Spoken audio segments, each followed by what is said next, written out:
Kemenkes Yogyakarta telah meneguhkan dirinya sebagai salah satu perguruan tinggi tenaga kesehatan terkemuka di Indonesia, di bawah Kementerian Kesehatan. Kami, Poltekkes Kemenkes Yogyakarta, terus melakukan gerakan perubahan budaya kerja baru, mempercepat transformasi kesehatan Indonesia. Dan pada tahun kemarin kita sudah membuka kelas internasional bekerja sama dengan berbagai lembaga, termasuk juga dengan Kementerian Kesehatan Timur Leste. Dan lulusan kami tersebar di seluruh provinsi yang ada di Indonesia. Poltekkes Kemenkes Yogyakarta dikenal sebagai perguruan tinggi yang menjunjung nilai budaya, kebangsaan, dan menjunjung keragaman, mendorong pemanfaatan teknologi dan inovasi terus-menerus, serta mengutamakan kepentingan bangsa. Dengan berbagai karya dan prestasinya, telah membuktikan dirinya untuk selalu mengabdi tanpa kenal lelah, mencetak tenaga kesehatan yang kompeten dan mampu melaksanakan kinerja profesinya secara profesional dalam mewujudkan masyarakat Indonesia dan dunia yang sehat. Poltekkes Kemenkes Yogyakarta adalah kampus Nusantara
Indonesia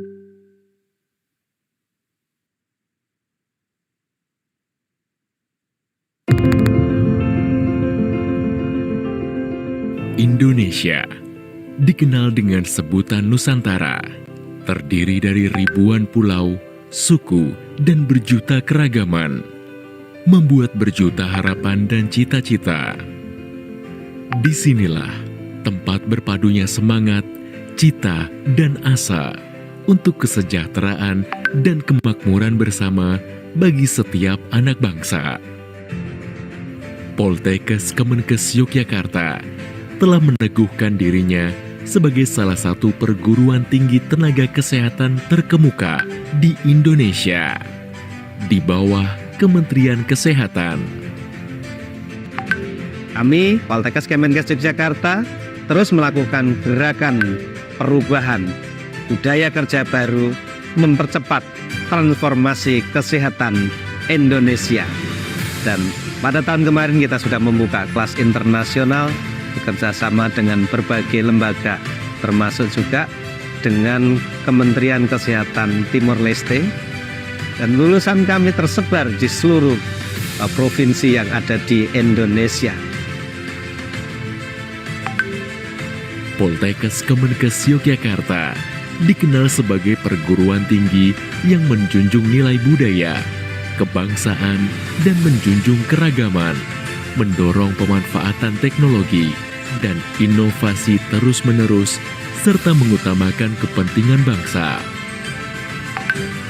Dengan berbagai karya dan prestasinya, telah membuktikan dirinya untuk selalu mengabdi tanpa kenal lelah, mencetak tenaga kesehatan yang kompeten dan mampu melaksanakan kinerja profesinya secara profesional dalam mewujudkan masyarakat Indonesia dan dunia yang sehat. Poltekkes Kemenkes Yogyakarta adalah kampus Nusantara.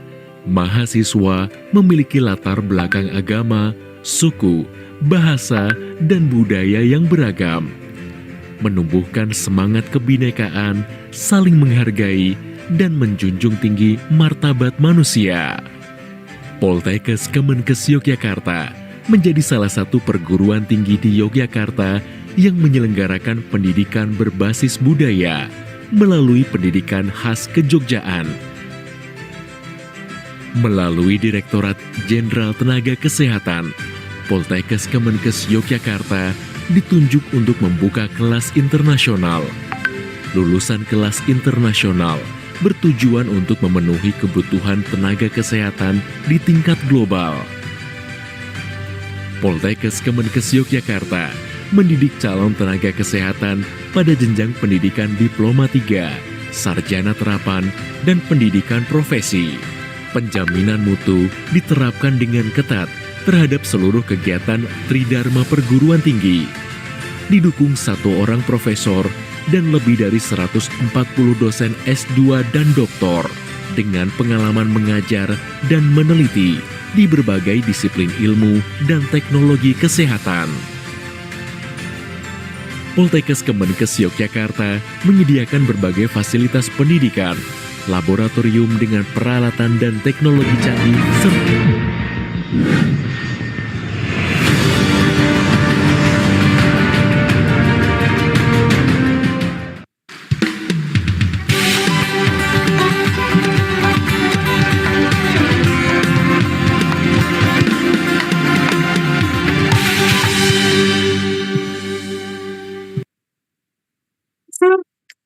Assalamualaikum warahmatullahi wabarakatuh. Salam Om Swastiastu, Namo Buddhaya, salam kebajikan. Good morning, ladies and gentlemen. His Excellence, the Director of Health Polytechnic Ministry of Health Yogyakarta, referred to as Poltekkes Kemenkes Yogyakarta, Mr. Dr. Iswanto, SPD MKes. The Honorable to the Chairman Medical Laboratory Technology, Major of Health Polytechnic Ministry of Health Yogyakarta, Mrs. Muji Rahayu SSI APT MSc. The Honorable to the Head of the Applied Bachelor Study Program, Medical Laboratory Technology, Major of Health Polytechnic Ministry of Health Yogyakarta, Mr. Sujono SKM MSc. They are now back to the head of the third diploma study program, Medical Laboratory Technology, Major of Health, Polytechnic, Ministry of Health, Yogyakarta, Mr. Subhata Triwidaya, SKM, MSc. They are the all speakers of Spirit International Award 2025. Last but not least, distinguished guests, presenters, participants of the international webinar with the theme Cervical Cancer and Treatment, the Future of Global Health 2025. My name is Raudati Syafitri. In this opportunity, I'm very delighted and it's an honor for me to be your master of ceremony that will guide you from the opening to the closing of this conference on September 13, 2025. Ladies and gentlemen, before we come to the main section, let us start this agenda by praying first. So the event that we will hold on this day will run without any obstacle at all. Pray based on individual beliefs.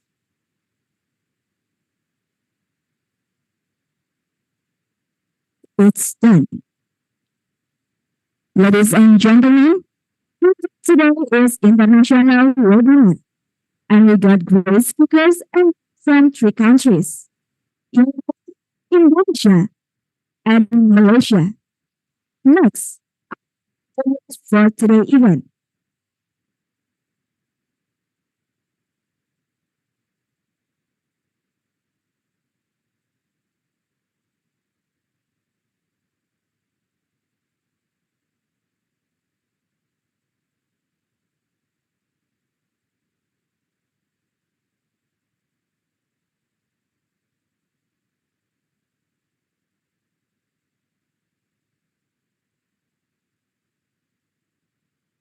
Rules of Fun.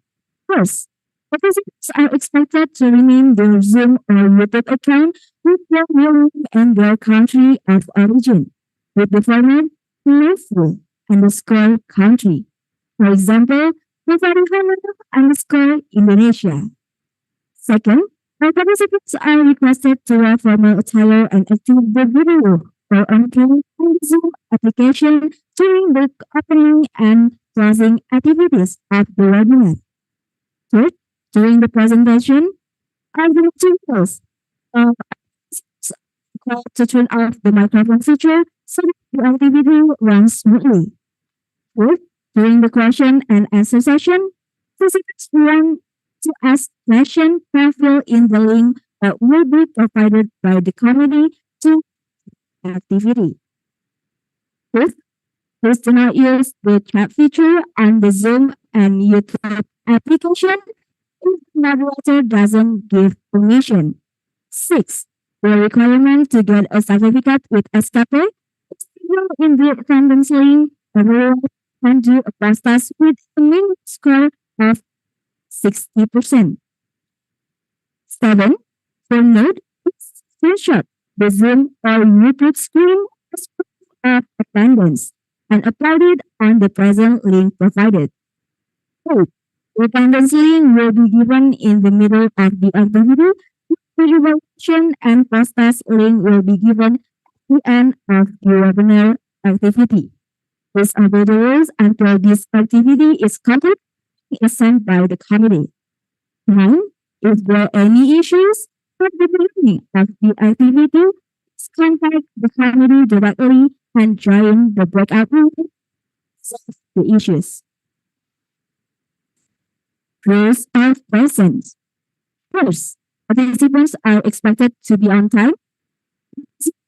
Chat 30 minutes before the event starts. Second, the attendance link will only be sent via the Zoom chat calendar. Participants are required to follow the series of events from start to finish. Third, participants are required to have proof of screenshots of production in the speakers and must be uploaded to the participants' attendance. Fourth, for SKKM and SKP, the participants who are registered the registration form, the attendance link, and follow the entire series of webinar event. Ladies and gentlemen, here I am, Dr. Syafitri, as the ceremony will guide this international webinar. But before starting our agenda, let me start the agenda schedule of this webinar. First, the first agenda is opening. Second, the second agenda is singing Indonesia Raya and most Poltekkes Kemenkes Indonesia. Third, the third agenda is greetings. This greeting is event report will be delivered by the committee chairman of Spiral International Webinar 2025. The second greeting will be delivered by the Director of Health Polytechnic Ministry of Health Yogyakarta, referred to as Poltekkes Kemenkes Yogyakarta. Fourth, the third agenda is group photo session. Fifth, the fifth agenda is an explanation, speech, and Q&A session for each speaker. Sixth, the sixth agenda is icebreaking. Seven, the seventh agenda is closing. First of all, let us pray and praise to our the one and only God. Because of the bless and mercy, we can come together without any obstacle here with healthy condition in the introduction of cervical cancer detection and treatment in the future of global health, of medical level technology, Department of Health Polytechnic Ministry of Health Yogyakarta 2025. Ladies and gentlemen, for a brief moment, we would like to invite you to please stand up and sing the national anthem of Indonesia Raya and March of Poltekkes Kemenkes Indonesia. Ladies and gentlemen, please stand up.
siap mengabdi nusa dan bangsa, berbudi luhur, berakhlak berbudaya, berbakti demi tugas mulia. Poltekkes Kemenkes Indonesia, bekerja profesional mendunia.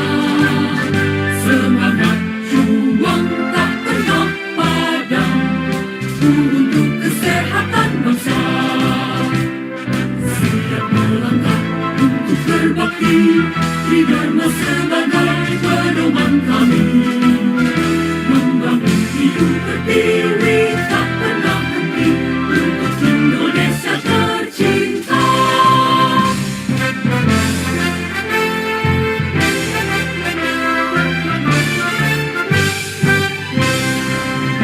Poltekkes Kemenkes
Ladies and gentlemen, may be sitting.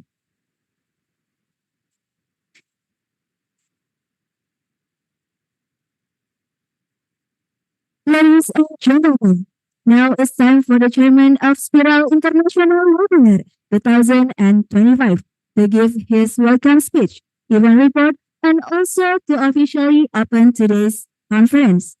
To Mr. Reynaldi Setiawan, the time is yours.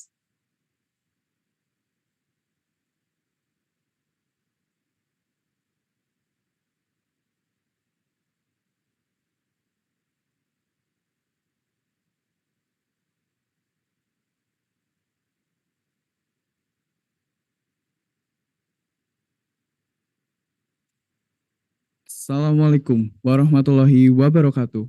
Good morning, and may peace be upon us all. The Honorable, the Director and all the official of Poltekkes Kemenkes Yogyakarta, the Head of the Medical Laboratory Technology Department, Mrs. Mujirahayu SSI APT MSc, our esteemed speaker, Dr. Hengki Isawan Ahmad Mulyadi PhD from Malaysia, Associate Professor Dr. Vasudevan Ramachandran MPhil PhD from India, Dr. Heni Puji Wahyuningsih, SSCT MCUP from Indonesia. And of course, all committee member and participant of 2025 Spiral International Webinar with the theme Cervical Cancer and subtheme Cervical Cancer Detection and Treatment, the Future of Global Health. First and foremost, let us express our gratitude to Almighty and His grace, guidance, and endless blessing, allowing us to gather here today virtually through this online platform. We warmly welcome all distinguished guests and participants who have joined us today. This webinar serves as essential platform for sharing in knowledge and insight, particularly in supporting effort and cervical cancer detection and treatment, and its role in the future of global health. The 2025 International Webinar is an event organized collaboratively by 3 organizations within the Medical Laboratory Technology Department at Poltekkes Kemenkes Yogyakarta, namely first, Student Association of Department, Himpunan Mahasiswa Jurusan Teknologi Laboratorium Medis. Second, Student Association of Applied Bachelor Program, Himpunan Mahasiswa Program Studi Sarjana Terapan Teknologi Laboratorium Medis. Third, the Student Association of Diploma 3 Program, Himpunan Mahasiswa Program Studi Diploma 3 Teknologi Laboratorium Medis. Today's webinar is held on Saturday, September 13, 2025, starting at 7:30 a.m. until complete. And it is a proud joined by more than 500 enthusiastic participants from various regions, together with the 66 dedicated committee members. We are honored to present 3 expert speakers who will discuss about cervical cancer detection and treatment, the future of global health. On behalf of the organizing committee, we sincerely apologize for any shortcoming in this virtual event. We're hoping that the knowledge gained today will be beneficial to all of us. This webinar would not possible without the support for many parties. Therefore, we would like to extend the deepest gratitude to first, the Director of Polytechnic Kementerian Kesehatan Kementerian Yogyakarta and his team. Second, the Head of the Medical Laboratory Technology Department and her staff. Third, our esteemed speaker for sharing their expertise and experience. Fourth, the sponsor who contribute to this event. Fifth, all participants for their active engagement. And of course, the dedicated committee member who have worked tirelessly to ensure the success of this webinar. My name is Ranu Setiawan, your Chairman Spiral 2025 International Webinar. Thank you for all your attention and participation. Wassalamualaikum warahmatullahi wabarakatuh.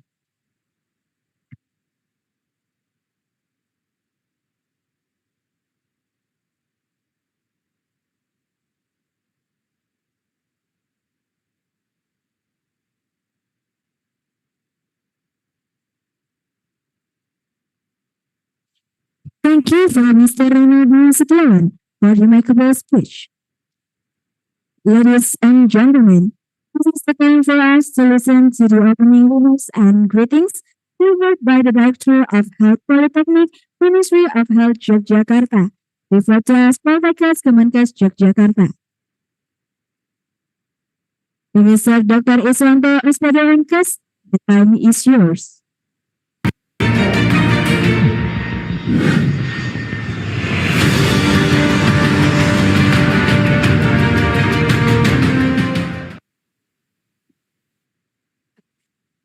Thank you so much.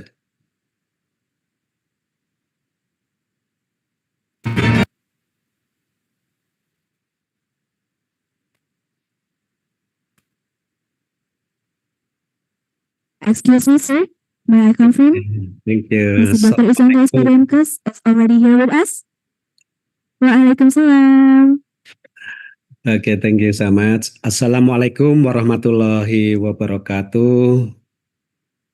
Waalaikumsalam Waalaikumsalam warahmatullahi wabarakatuh. wabarakatuh. Good morning, ladies and gentlemen, the honorable, the speakers at the 2025 international webinar from Malaysia, India, and Indonesia. The honorable of the head of Department of Medical Laboratory, Poltekkes Kemenkes Yogyakarta, all lecturers and staff of the Medical Laboratory Department, and also all participants of the 2025 International Webinar, and special for all committees and participants of the 2025 International Webinar. Let's say thanks to the Almighty for giving us a grace, guidance, and the never-ending blessing to us so we can gather in at the Medical Laboratory Engineering Department campus, Poltekkes Kemenkes Yogyakarta. The 2025 International Webinar is one of the events organized by Himpunan Mahasiswa Jurusan pada Poltekkes Kemenkes Yogyakarta, khususnya jurusan Teknologi Laboratorium Medis. The international webinar,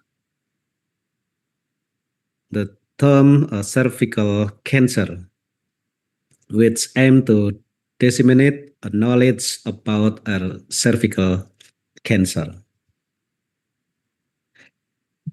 This international webinar, an activity targeting participants' international scope of activities with a combined health field medical laboratory, come from various countries, namely Indonesia, Malaysia, and also India. I would like to welcome all participants of the 2025 International Webinar, as well as the extraordinary speakers. We hope that by holding an activity like this, it can bring benefits and become a gathering place for all of us. We would like to thanks for all of the staff, committees, lecturers, and invited guest speakers who have attended this event, well as to all the committees who have prepared this event to the maximum extent possible. Thank you very much. Wassalamualaikum warahmatullahi wabarakatuh. Waalaikumsalam warahmatullahi wabarakatuh. Thank you, Mr. Dr. Iswanto SPDMKes, the Director of Health Polytechnic, Ministry of Health Yogyakarta, for the remarkable speech. Now, it's time for a group photo session. For all the audience, please turn on your camera to take a photo with our judges, guests, and the chairman of the committee.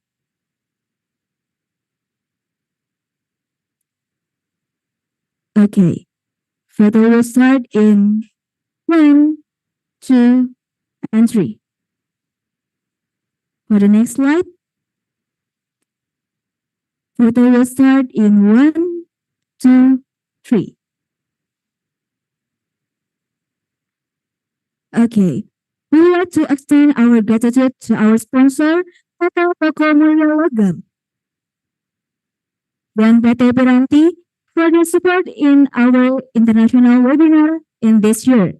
May the business continue to thrive and prosper with ease and success. Before the next session, we remind all participants attendees in order to listen and turn on your camera. Okay, ladies and gentlemen, we have finished our opening session. To lead the first and second session, there will be a material presentation and Q&A about evaluation of cervical cancer, role of artificial intelligence in new diagnostic, delivered by Dr. Hengki Isahwan Ahmad Mulyadi, Lai PhD from Malaysia. In this session, I will be guided by Ms. Friska Ramadanti. To know her better, let me introduce her from her CV. Curriculum vitae of Friska Ramadanti. She was born in Kuningan on October 25 and 2004 and is currently a student of the Applied Medical Laboratory Technology and graduate program at the Health Polytechnic Ministry of Health, Yogyakarta. In terms of education, she completed her studies at Chilimas 1 Public Senior High School before continuing her higher education at the Health Polytechnic Ministry of Health, Yogyakarta. She has also achieved several recognitions such as first place in the Health Opinion Writing Competition at the Festival Analyst Genius MedLab Competition 2024. Third place in Health Promotion Competition organized by the Study English Club 2024 and etc. With a strong background in academic achievement and leadership, we are honored to have Ms. Friska Ramadanti as today's moderator. To Ms. Friska Ramadanti, the time is yours.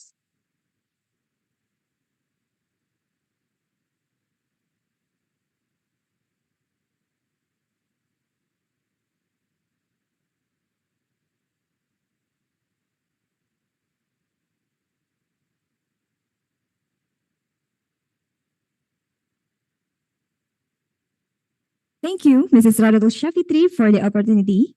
Good morning, ladies and gentlemen. Welcome to the Spiral International Webinar 2025. I'm Friska, your moderator for today, and it's my absolute pleasure to guide you through this exciting event. We are thrilled to have attendees from across the globe joining us virtually today. Before we begin, I would like to remind you about the rules. Please ensure that your microphones remain mute throughout the event to avoid any disruption. If you have any questions during the presentations, kindly use the Q&A box via chat, Zoom, or Google Form that will be sent by committee. And we will address them during the Q&A session at the end. If you have any technical issues, please contact our support team via chat, Zoom. Today, we are joined by an outstanding lineup of speakers who will share their insight on cervical cancer detection and treatment, the future of global health. Let's kick things off with a warm welcome to our first speaker, Dr. Hengki Isahwan Ahmad Mulyadi, PhD.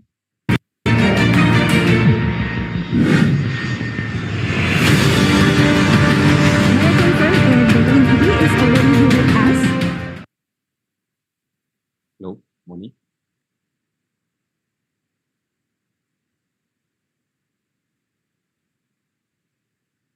Excuse me, Dr. Hengki, might we kindly check your audio? At the moment, we cannot hear you clearly. Oh, okay. Wait, let me.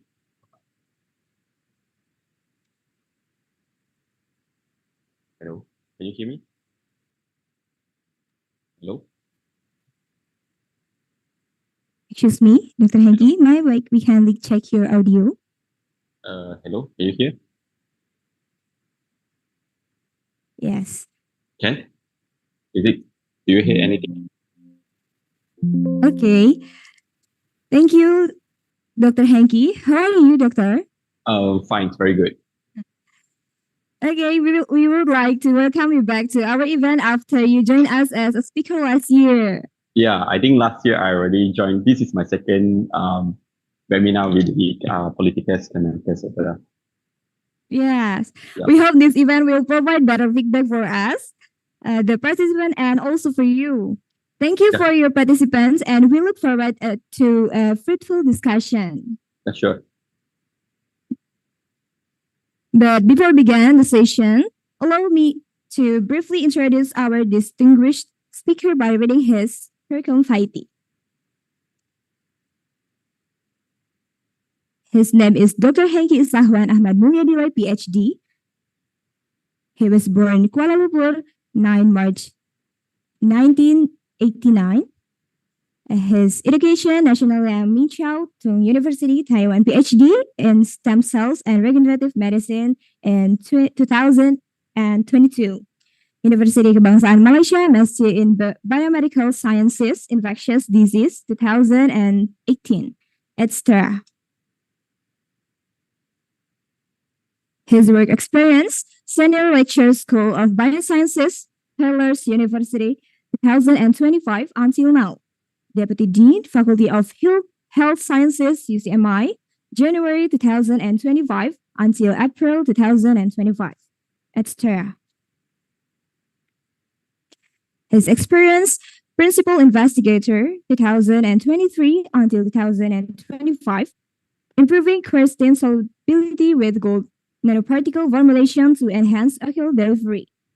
Co-researcher 2023 and 2027, molecular epidemiology and clinical characteristic of rotavirus gastroenteritis among hospitalized pediatric population in Malaysia, etc.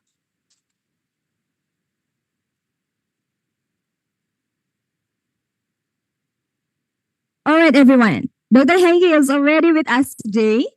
Without further ado, so for the next 45 minutes, we will discuss about early detection of cervical cancer, role of artificial intelligence in new diagnostic, with Dr. Hengki Isawan Ahmad Mulyadilai, PhD from Malaysia. To Dr. Hengki, time is yours. Okay, thank you. So I think I'm going to share the slide.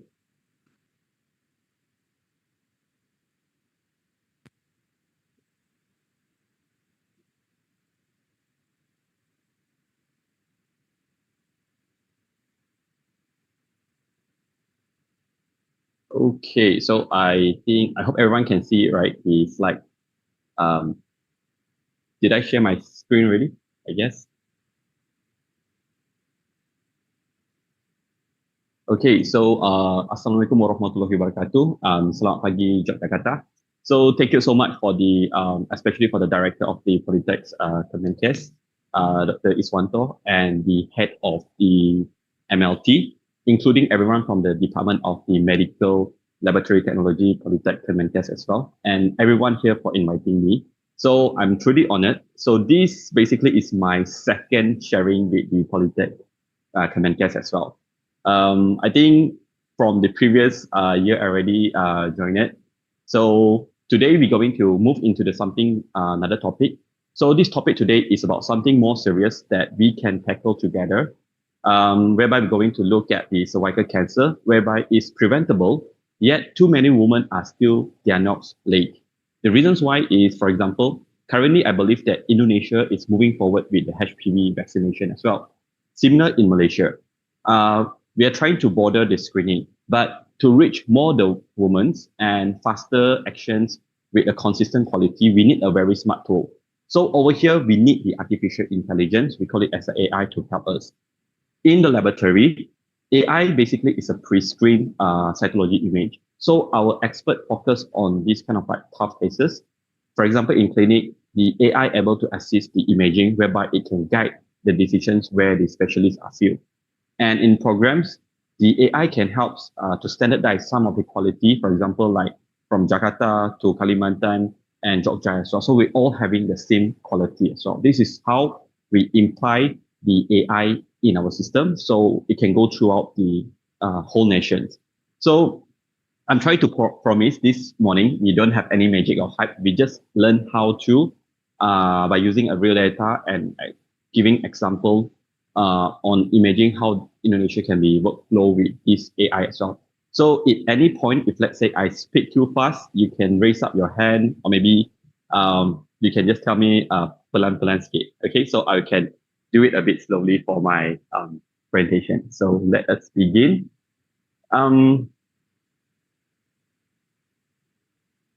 So we basically know that the cervical cancer, they remain as the top causes of the cancer death in the woman. So despite if let's say you are highly preventable of this disease, the most important thing is the early detection. So what make it early detection difference is between the simple outpatient treatments and the life-threatening disease as well. So yet there's a gaps. Okay, there's a gaps that is persist. That's mean that happens. For example, like screening coverage. Okay, and the result turnaround time as well. So we know that even as a medical laboratories, we know that turnaround time is very important. So for example, like the pap smear result. So we need to have a standardized turnaround times and the diagnostic variability as well. So our center question, can AI help us to screen more women? And of course, we want to look at more accuracy and more effectiveness as well. Okay, especially with country that is belong to the low burden country, that is low and middle income country as well. Okay, and we are talking across the SEA country, for example, like Indonesia, Malaysia, and our neighbors, Thailand and Singapore as well. So we are trying to imply these AI methods. So let me ground us with this kind of skill. So each year we can see roughly between 600,000 of new cases of cervical cancer, right?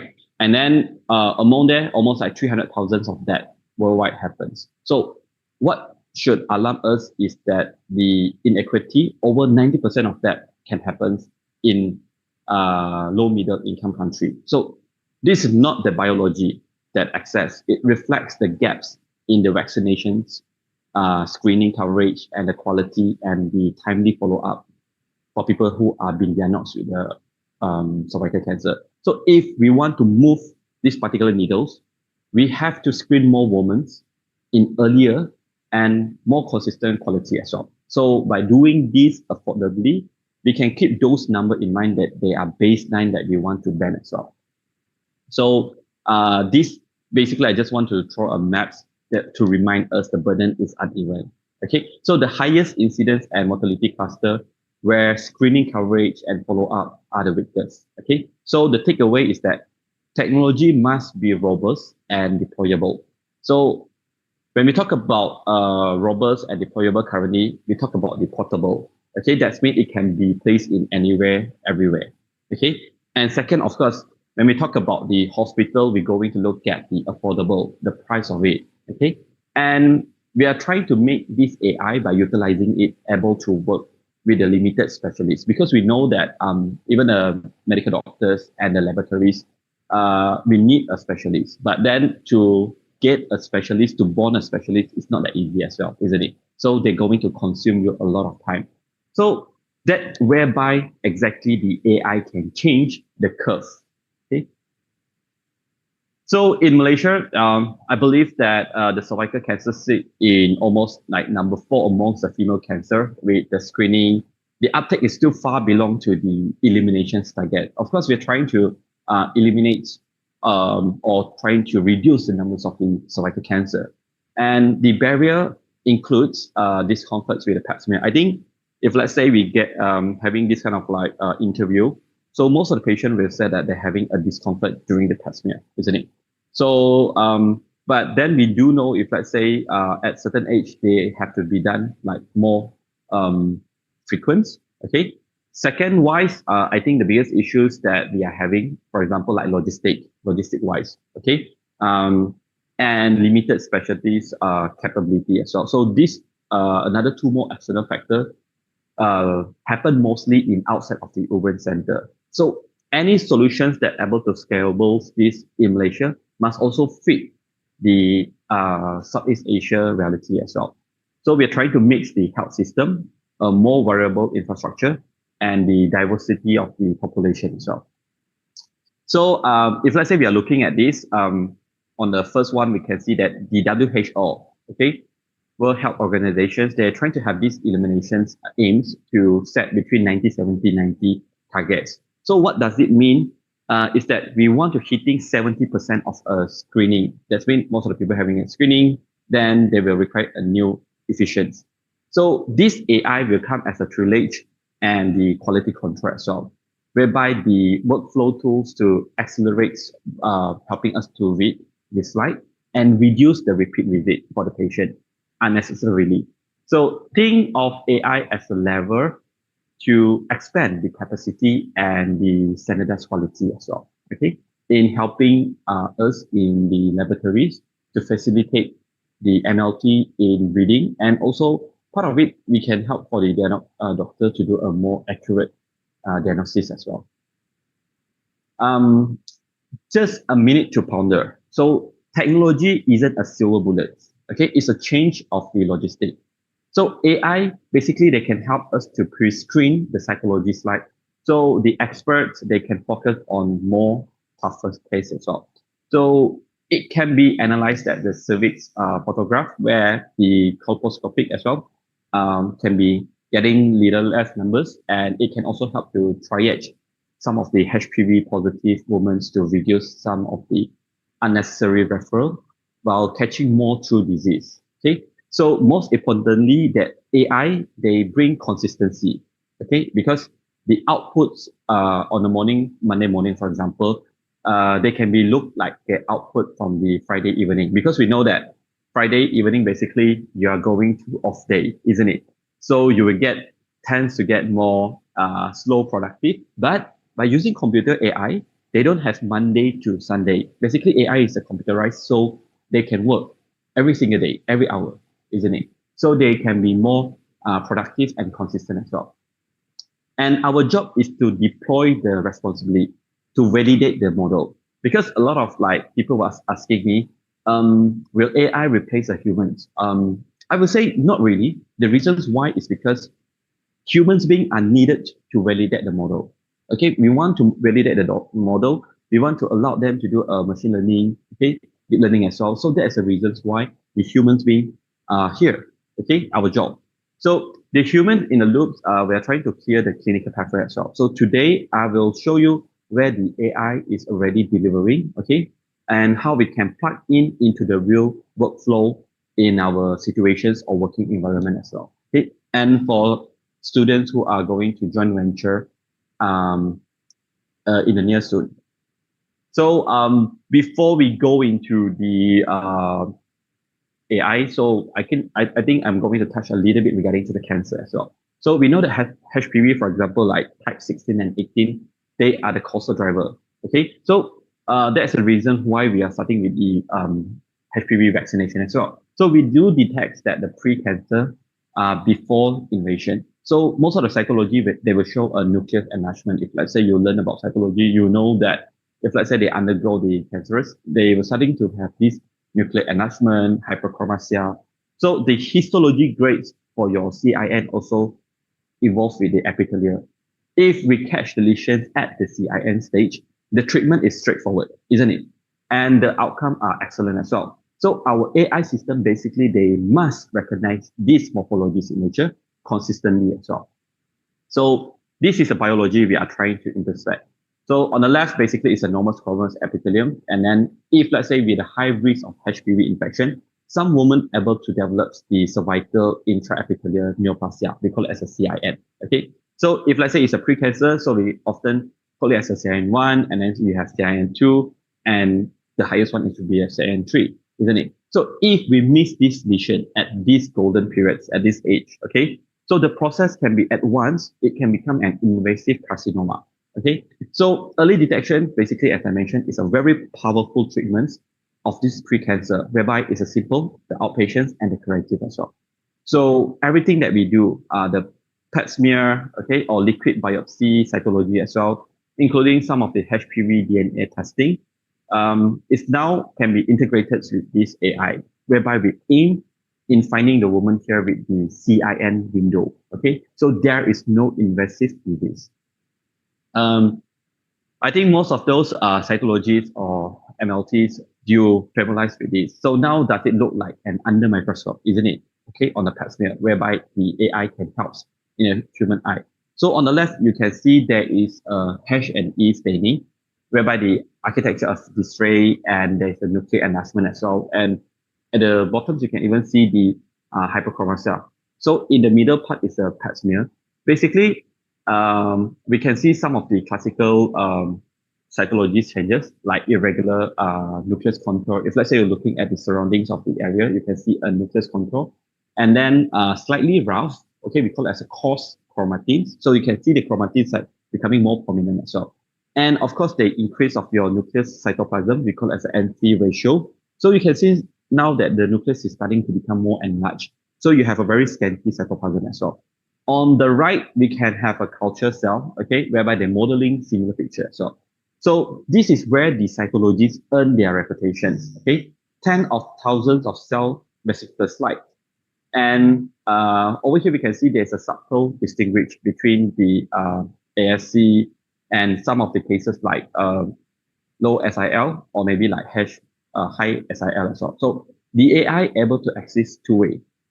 First, be able to do detection by using a flagging suspicious cell. If let's say the AI doing a screening, so they're able to flag if let's say they meet some of the suspicious cells that already been trained, like in this picture, right? So they will detect if let's say they have enlargement of the nucleus. So we can setting up what is the proportions of the nucleus. And in this case also, the reader don't miss the rare event because they already flagged. Okay, the AI already help us to flag, oh, this is how many numbers of the different cells that you need to read on, that you need to focus at this area. Okay, so second, we talk about the standardizations. By applying the same threshold every times, the result that we want is not replace the expert, but is lift up or increase the sensitivity and stabilize the specificity as well. And of course, we are using this AI to speed up the workflow. So more women are screened with the same workforce. Okay. The next one we're going to look at is the PEP smear, like the cytology as well, like liquid-based cytology, some of the HPV testing and the colposcopy or biopsy, whereby they remain as a backbone. Okay, that means it's a gold standard for us to perform the test. But they depends on the expert reader and the consistency of the sample quality. So in practice, it's varying across some of the sites and the reader because we want to reduce the accuracy and on a slow program. So whereby the gaps can be filled with the AI helps. So we know that the PEP cytology, they save almost like countless of lives, okay? But the sensitivity, sometimes it can be modest, okay, in a model mode, and the workload can be very heavy as well. So human attention is basically infinite. That means we have a limitation, okay? For example, like when you review 10,000 of cells per slide, they will started to have fatigue, isn't it? If let's say you will under microscope, almost like if let's say I just give you like 1 or 2 hours, so you will start to get tired, isn't it? And AI basically they helps to pre-screen. Okay, we can use the AI to help us to pre-screen and highlight some of the suspicious field, and they can act as a consistent second reader. Because I believe that most of the laboratories we practice a second reader. We are trying to practice a second reader, but we don't really have that much of worker, isn't it? So by using this AI, they can act as a second reader. That means it's either the humans being become the first reader, then second reader, or vice versa as well. Okay, so this is very important because at this stage we can reduce the needed of a second helper to help us to read the slide. Because I believe in hospital setting as well, to find another person to help us to read the slide is also going to consume time. Why? Because we need to wait if let's say they are free to come over and then to help us to do a screening as well, isn't it?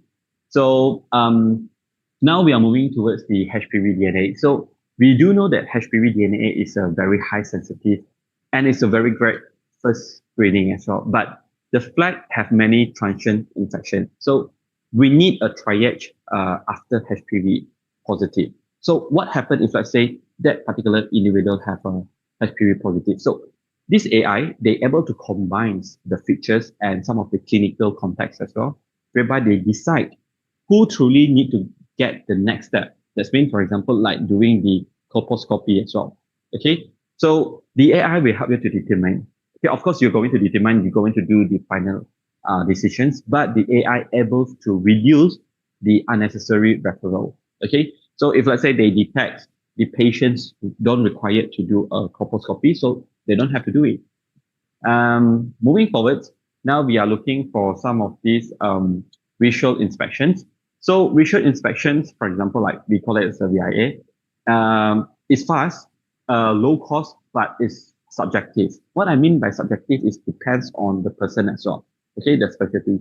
So the colposcopy is a gold standard for the visualizations. Yet it really depends on the expertise and the ability of the access. Okay, so what we happen over here is that we are trying to use the AI to assist with the visual analysis, stick to the standardized and what our eyes can see, and to get the decisions at the point of care.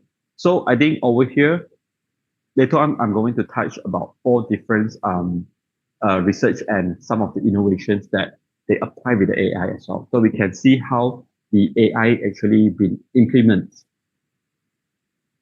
So without further ado, I think I'm going to introduce some of the AI excel at the pattern recognitions, whereby they never get tired, as I mentioned. So in the medical imaging, it's able to detect some of these features that is invisible to the human eye, and they bring consistency across the video as well. So the goal isn't to replace the clinician, and it's not to replace us as a biomedical as well or medical laboratory. So it's to help us or to guide us as well. Why? It's because they're able to increase the accuracy and the throughput while keeping up the humans in the loops. Okay, so we will try to cover up 5 applications area. Okay, whereby the AI in the cytology, histopathology, HPV, risk modeling by using the smartphone. Okay, and some of the real-time optical device as well. So we're able to notice how this can map into a screening pathway, from sampling to diagnosis to the triage as well. The first one I mentioned just now, we talked about the cytology, isn't it? So the pipeline of it is that the digitalized slide, basically, to detect some of the suspicious cells. So during this, we try to aggregate some of the slide level diagnosis. So by convolutional network, handle the cell morphology well. So we also look at the segmentations that help to measure the nucleus cytoplasm ratio. As I mentioned just now, we're able to see the NC ratio, but by using the AI, actually, they can have more accurate kind of like ratio that available for and allow us to see as well. Okay, and then they also highlight some of the contour irregularity as well. So in practice, basically AI they pre-screen and they were able to flag the field of the cytology. What I mean over here when we talk about flag, that's when they're giving you a signal, okay, or a prompt whereby this area need attention. Okay, maybe you should focus at this particular area.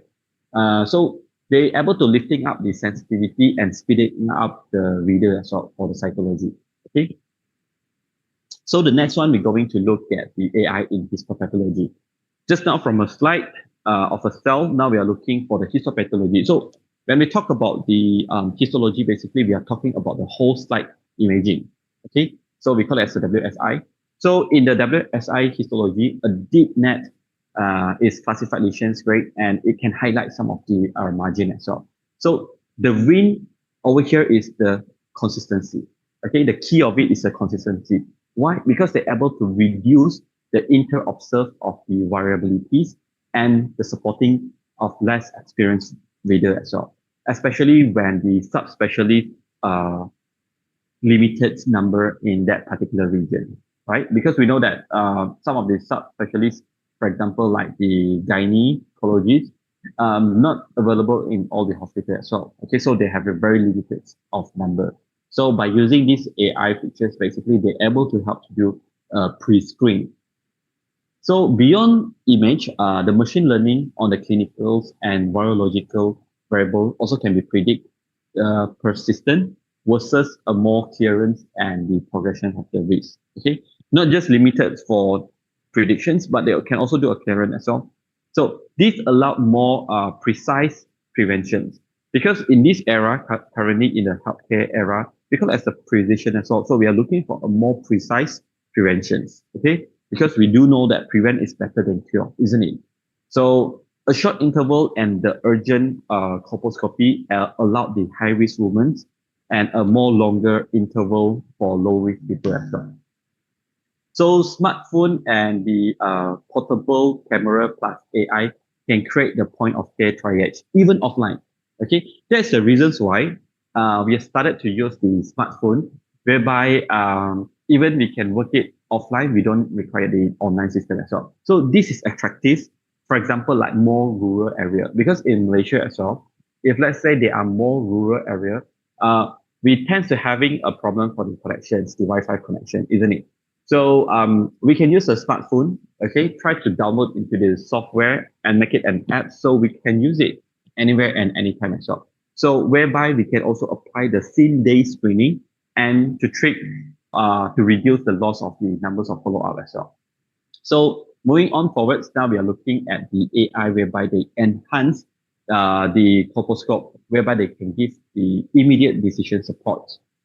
So by looking over here, basically they standardize the assessment of the age to white changes and some of the people having a vascular pattern changes as well, whereby they can aid, helps our biopsy training as well over here, okay? So a part of it, basically we can see that the situations whereby, next, sorry. So from here, I already include 4 parts. Okay, later on moving to the part by parts. Okay, I'm doing a pipeline over here. So allow us to see how the pipeline towards practice in the clinical. So I wanted to structure the story into 4 parts. Okay, so you can see here, each will be corresponding to one of the major publications or innovations that happened. So part 1 is a technical foundation, whereby I believe Wong and the research team in 2024 last year, whereby they come with the AI cytology system, whereby it's actually built from the ground up, that's been from the scratch. So part 2, we're going to look some of the clinical validating. We do know that once we already started with the experiment, so of course you need to clinical validate. So this year, there is a team we call as a Share and the researcher also, they find out that where the deep learning was put through a larger and a real world as well, okay? Not only that, they even put in the multi-center testing. That means they are not even testing in their own hospital, but they do it like multiple center as well, okay? So part 3 is the diagnosis application, whereby if let's say we're looking from this research in 2024, they are showing, we call it as a cervix pair AI methods. It's a tele cervix graphic. So later on, we'll show you how does it happen as well. So part number 4 is a bit closest to my heart because it's a Malaysian leads innovation as well. So we call it as a PEP Lite Pro. It's developed in my university, Taylor's University. So we're having what we call as the Impact Lab. So they come up with this innovation to improve the pap smear sampling. So together, these 4 different perspectives, they will give us a complete picture how the AI is designed, validated, applied, and support by the better input. So let us begin on how the AI cytology system is actually being built. As I mentioned just now, in this previous paper, Wang and the researcher group's member, they come up with a workflow. Okay, so this is basically the workflow that whereby they're using the liquid-based cytology slide, scan by using the whole scanning system as well. So during training, the cytologist will ennote the abnormal cell by using the Bethesda 2014 method. So as I mentioned just now, our job as an NLP or cytology is to validate the result. Okay, so before the computer or AI able to do their work, so we have the MLT or the cytologist to validate the result. Okay, the human being is the one that pioneer to make the decisions. Okay, so that annotations become the ground truth for the model learner. So what we call like a model learner is the AI later. Okay, so that's why uh, I mentioned that the psychologists and the MLT is very important. So quality control at this step is very crucial. Why? It's because if let's say you're giving a bad level, they make a bad model. That's why if let's say you are planning to start with the AI, okay, the first step you need to do is to train the machine, isn't it? So the quality control is very important.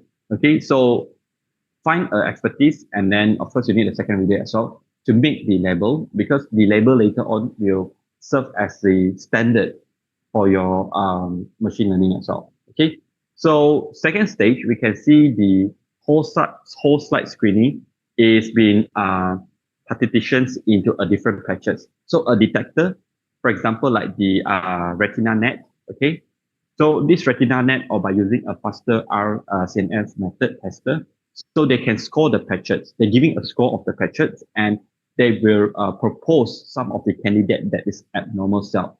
So among the normal cell, so if let's say they detected abnormal cell, they will start to having a numbers, and they will show the abnormality as well. So this mimic on how humans scan a slide. Okay, except one thing, the AI will never get tired and they will never skip a field, right? So they will scan throughout all the field. Like us human beings, we basically have a numbers of limitation. We are saying, oh, we will count 10 field or 20 field, isn't it? But by using a computerized AI methods, they will scan throughout the whole field, the whole slide, without missing. Unless if let's say your computer have been broken down, right? So if let's say it's worked perfectly, then the AI will do their work as well. So in this stage, after we already doing the whole screening, and then we already raise up the flag. So by using this AI method, also they're able to detect some of the cells that are grouped into clinical meaningful category as well. Okay, for example, like they already detect the abnormality of the cell. So we can even teach them on some of the atypical squamous cell of the undetermined significant. For example, like low-grade squamous intraepithelial cell, or some of the high-grade system as well. Or for example, like the SCC, our squamous cell carcinoma. And this system basically they're able to produce heat maps that show where to look, okay, making the reviewer having a faster and more focus on that particular area. So you can imagine now, we are going step by step. We are introducing what is normal, what is abnormal. After we introduce what is normal and abnormal cell, so then they can even group the particular cell into a different kind of like cluster or category for the cancer. Okay. After we having all these kind of things ready, the computer have learned about this, the AI has been equipped with this. So what we are doing next level is what we call the patch level. So this patch level is to aggregate. So a slide level will be classifier, a random forest we are using. Over here, I believe that Wong is using a method we call as a random forest, okay, design. So they produce a final psychology grades, a numbering.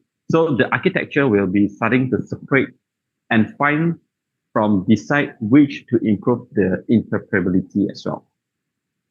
So finally, a cytologist basically they were able to verify the AI proposed grade. Okay, so that's why I mentioned just now. AI is not to eliminate our job. Okay, but the cytologists later on need to verify the data. It's like how we are running for the biochemistry, hematology as well. When we are using the machines, okay, they help us a lot of fun, right? They reduce a lot of like turnaround time. But our job is to validate the data. So same as AI as well.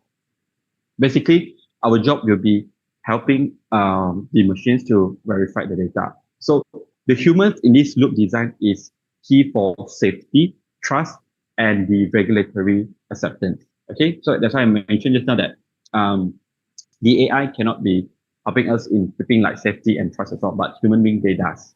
Okay, so once the pipeline have exist, okay, from just now you can see how they starting from scratch, right? They teach the computer, the system, the AI method. So once this pipeline has exist, the next question is, does it generalize and help in the real clinic? Just now it's just a surface area, isn't it? So whereby this come with a part two, how we going to apply into the clinical setting. So in these sections, share teams already trained a large number and curates of this liquid-based data set. Sorry. So they set up a 3-stage of validations: multi-institutions testing, and a multi-reader, multi-case study as well. And they also did real-world screening as well. Oh, sorry.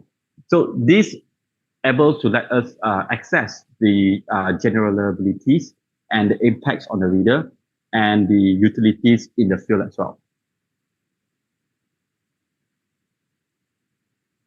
So the next one we're going to look is the training drew from the independent archives with both negative and abnormal squamous and the glandular lesion as well. So over here you can see on the slide, the cell level detectors will be trained for a massive tile set. So they have a number of the different images. Okay, then they will even aggregate to the slide level prediction. So now they're starting to do the cluster, or they are going to do a groupings for this kind of cell. Okay, so it's similar logic with what previous paper Wong have been done. But what make it different in this setting is that they tested across many hospitals, not a single hospital. I believe that previous paper by Wong, they are focusing on their own clinical setting. Why? It's because they want to build up this pipeline. Okay, currently, Share already applied the same techniques that Wong already did, but they apply it to many different hospitals as well. Okay, so as I mentioned just now, because AI is supposed to be logistic helpful, okay, so it can be applied to most of the hospitals. So it's not a closed system, but it's more towards the open system that allow other hospitals to utilize this particular AI. So in the external validations, the AI outperforms the junior. So over here, what this paper are trying to portray is that the AI able to help the juniors, okay, the junior cytopathologists. So they increase the sensitivity and the specificity as well. So you can see that compare the AI methods, okay, by using this deep learning, 0.850 versus if let's say the junior is between 0.719, you can see they started to increase the numbers of the sensitivity and the specificity. So this is a very powerful force message whereby AI, basically they can raise up the junior performance. They helps, okay, towards the expert level. So by expanding a more high quality screening capacity. So this one we are comparing with the junior. Now we are comparing with the senior. What happens if let's say they have a senior over there? So against the senior, the AI show a more comparable sensitivity. That means having almost similar result. Okay, with a higher trade-off of slightly lower specificity. So what does it mean by specificity? Over here, that means they are raising up more flag to tell the cytologist to read more slides, isn't it? So meaning this can flag more cases for review. Why? It's because this tool, as I mentioned just now, AI is supposed to helping us. Okay, this triad tool basically acceptable if you want to minimize some of the missed disease. Okay, so if let's say a computer unable to differentiate, they will allow the human being to do the judgment. So going to the next slide, the biggest over here is that the biggest relative gain among the juniors. So the reading time also dropped dramatically as well. So when we do a combinations for the junior, that's means we apply the junior cytopathologist with the AI system, we found out that they have a better accuracy and faster read. So this is exactly the high volumes lab and the national program needs. Okay, that's why we're able to, whereby over here they use the deep learning to assist the cytopathologists as well to do the reading. So what we can see, and the stage number 3, they did applications in the community screening. That's been now they're going to the ground. So with a low prevalence community being undergo a screening, the AI matched the senior sensitivity and found the additional CIN2. That means they found more higher cases as well that the senior cytologists have missed. So albeit with more of this kind of like referrals, the program can tune up the threshold to a more balanced referral versus some of the missed cases on the capacity, isn't it? So as I mentioned just now, this AI basically they're able to help us and facilitate more accurate method as well. Okay. So in this stage number 3 also, they mentioned in a higher prevalent hospital screening, the junior that been assisted, been helped by the AI methods, they show a larger gains in the sensitivity and specificity itself. Okay, the referral rates will start to fall. So fewer unnecessary colposcopy will be required. Then a very practical outcome metric as well. That means over here they can see comparison between junior assisted with this kind of like DL AI method will be increasing as well compared if let's say they are using alone. You can see the sensitivity improve from 0.657 into 0.857. Okay, that's been the sensitivity have been increased as well. Then if let's say they are showing that, oh, these numbers of people need to undergo the colposcopies, but it's showing that actually it's only 19.3 is needed, not much of people that needed to do the colposcopy. So you can see the AI is actually helping us to group or cluster the different types of the cell or the cancer cell as well. So by using this, they did a cross sites. Okay, they done a ROS. We call it as a ROC. Basically, it's a recessive operating characteristic. So this ROC curve, basically, they try to show some of the diagnostic tests or the AI method as well, whereby they try to help us to distinguish between Excuse the me, two. Dr. Henke. Yep. Yes. Excuse me, Dr. Henke. Sorry for interrupting you. I will remind you that your presentation time is only 10 minutes left. Okay, thank you so much. So basically, we have these two conditions, for example, like a disease versus non-disease. So you can see the graph have been plotting up as well. From this basically headline consistent, they show across the institution. As I mentioned just now, this hospital setting, they are trying to make it like in the different institution as well. They are trying to validate the particular data. So it's very important for the national to roll out these methods.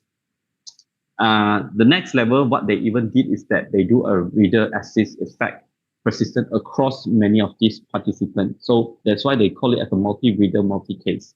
Okay, whereby they mix up the cases and the participant as well. This is why the AI makes sense as a scalable quality assurance layer. Okay, as I mentioned just now in earlier phase, the QA is very important. So it does serve as a very good quality assurance layer as well. The third parts that we're going to see is that just now we already mentioned about how the AI pipeline have been built. Okay, now we already know how AI can be applied, how it can be built. Second, how does it apply in the clinical? What about we switch the modality? Now we are moving from a simple slide, glass slide, we move towards the cervix photograph and colposcopy. Okay, in this researcher, they're using methods we call it as a cervix KAI. So it's the apps. Okay, whereby just now we are talking about slide, but now we are moving towards the clinical. So the colposcopy, basically they suffer from the inter-observer variability. That means depends on the individual who access.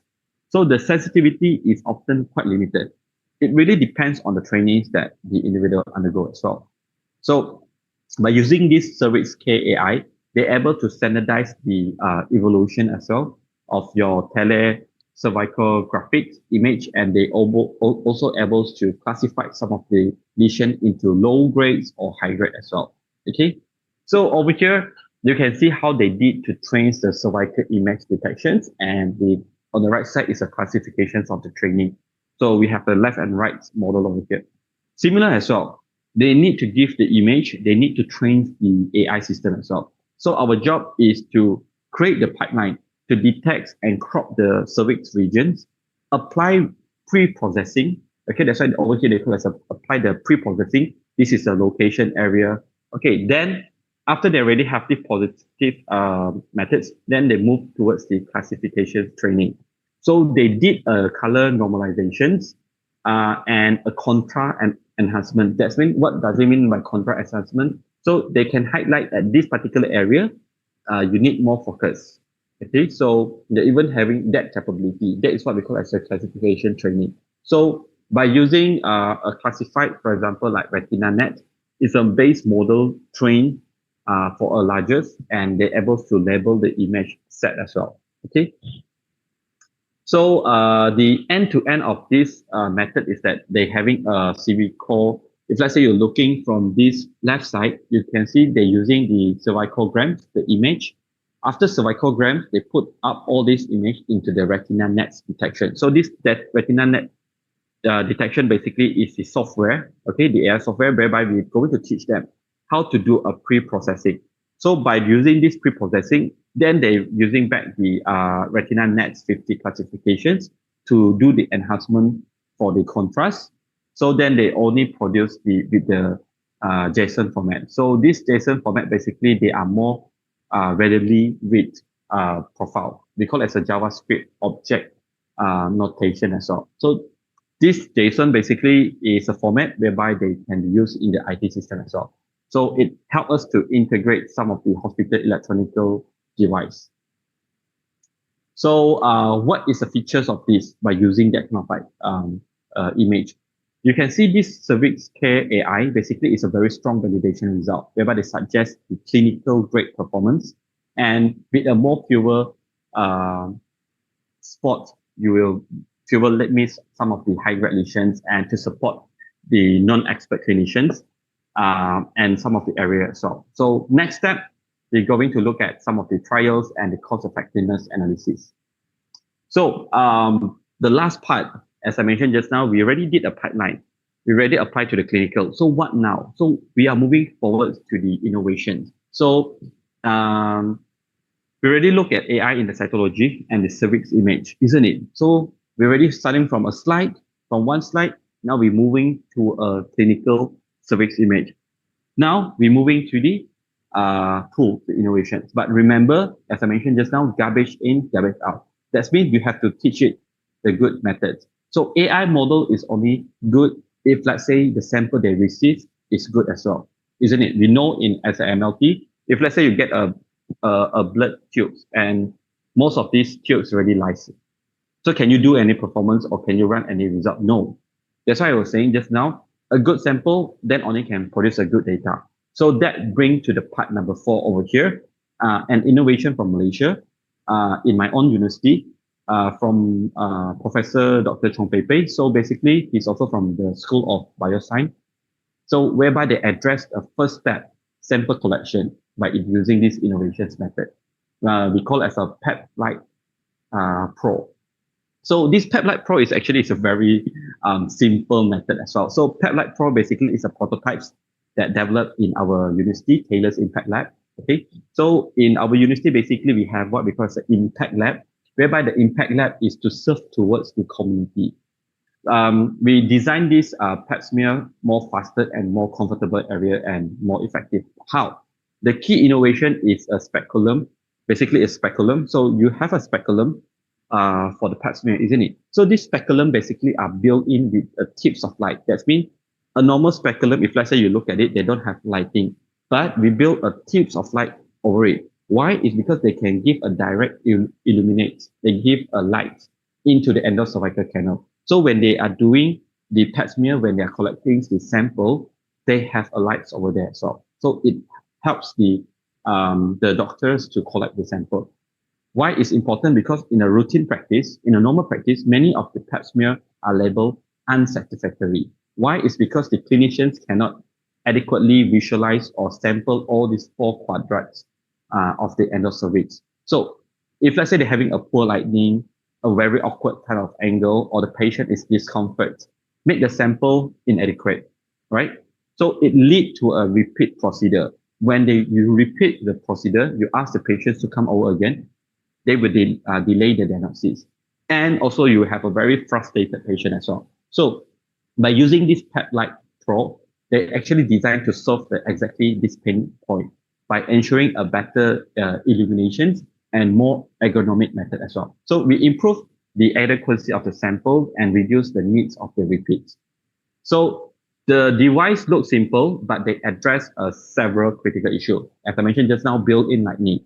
They remove the reliance on the external lamp, because we know that if let's say even you have a lighting behind you, okay, they can cause a shadow. They can create a shadow and uneven illumination as well.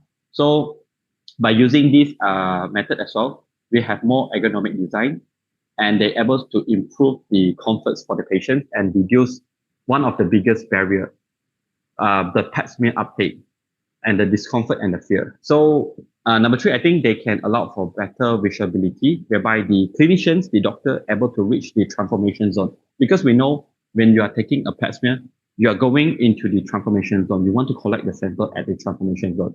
So the key site where a cervical precancer developed. This device, basically, they are prototypes, yeah, okay. But we already, currently, I believe that the Impact Lab is running on the efficient testing. So the initial result, they do suggest not only they increase the sample adequacy, but also improve the patient acceptance of the screening. So in Malaysia, the uptake is remain below 40% actually. So I believe that this Pap Light Pro can be a game changer in the sample taking. Not only that, in teaching as well, in our university currently, we also apply the Pap Light Pro as well. Okay, so now what I'm including most of the lecture over here, we are trying to use this Pap Light Pro in the lecture about AI because the AI depends on the good input, a good result, good sampling. So if the cytology sample is inadequate, even the most algorithm will misclarify the performance of the AI-based cytology system. So think it as like a merit. So the Pap Light Pro basically they improve the front end, the sampling method. So the AI basically improve the back end, the analysis.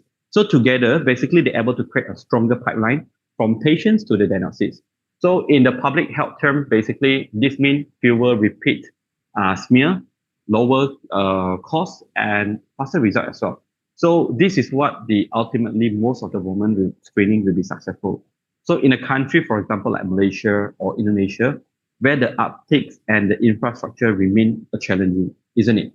So this innovation, a basic innovation, for example, like this Pap Light Pro, they make the AI more flexible and impactful as well. So we finish up with these four different categories as well. So in what I already mentioned just now, you can look at this workflow integration for our lab as well. To operate all this, we can have a digitalized slide, okay, starting with the digitalized slide, and then we can integrate with the lab information system, okay, our LIS system, and keep a human in loop sign out and use more AI triage to prioritize some of the difficult cases as well. So with the proper QA, as I mentioned, with the proper QA dashboard, a lab can monitor the performance and drift it, okay, to make it a better way as well. So any AI tool must pass the device regulation. So some of the ethical issues, I believe that currently when we are moving towards more AI, we are also talking about the ethics as well, ethics of using this tool. So some of it, the AI needs the approval from the FDA, and from the European country, they need the CE, or some of the most basic one. For example, we require some of the medical device regulation as well. So part of it, we are trying to apply. Yep. I'm sorry for interrupting you. I will remind you that your presentation time is over. Okay, I'm going to wrap up a little bit more, okay, like 1 or 2 minutes. So the future directions that we are heading over here is that multimodal AI, they able to combine the image and the molecular marker as well. So currently, if let's say you're asking me, what is the future of the AI?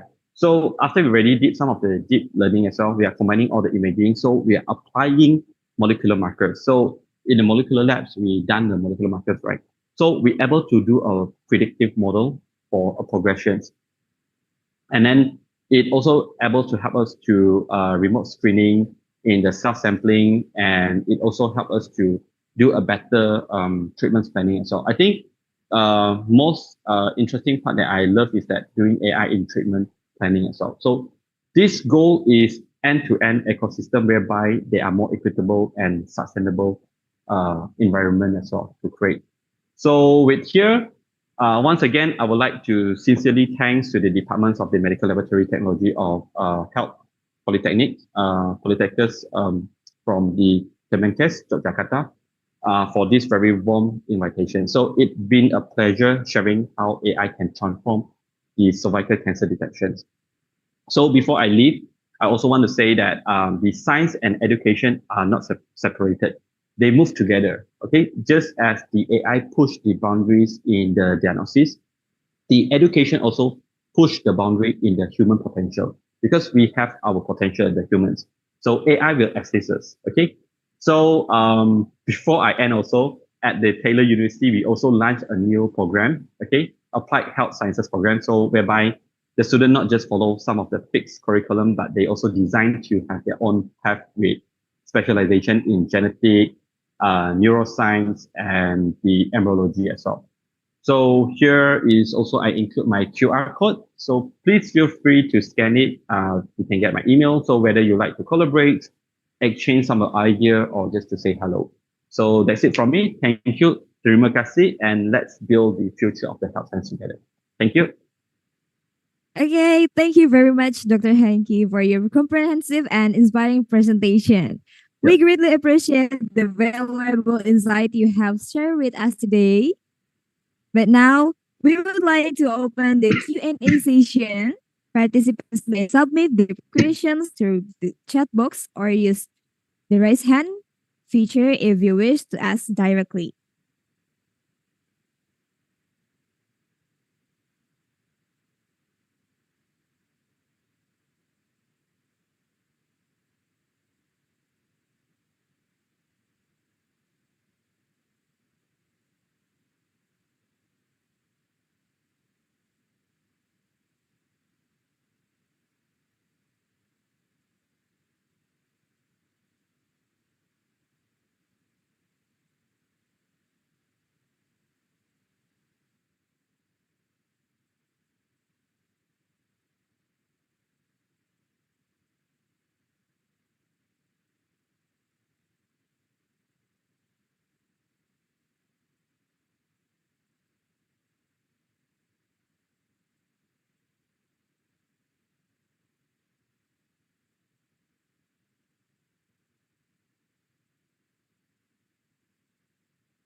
All right. We have got a questions in the chat from Wulan Sari. The question is, good morning, sir. I'm Wulan Sari. May I ask a questions? The document mentioned that AI can analyze multi-omics data. How does the integration of this complex data allow for a better and more personalized prognosis for a patient with an HPV diagnosis compared to a traditional PCR-based approach? I will invite Dr. Henke to answer the questions. So, Dr. Henke, time is yours. Okay, thank you so much for Wulan Sari. So basically, as I mentioned just now, that when we look at the AI methods, of course, currently we do have the PCR. They can serve as a gold standard method as well. But if let's say we are talking about several diseases, for example, like TB infection, HIV, yes, the qPCR method is served as the gold standard for the detections of this particular disease. What about cancer? But like cancer cells, like some of these pap smear, they still require the most effective. Our gold standard is by using the pap smear staining slide, by using the slide method. So to compare with, not to compare, but I can say to say with the multi-omics PCR methods, they are actually it's a different approach.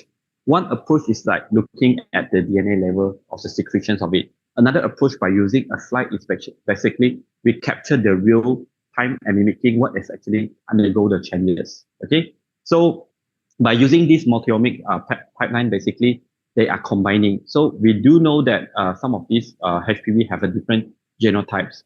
But if let's say you're using microscope, you cannot differentiate the genotype.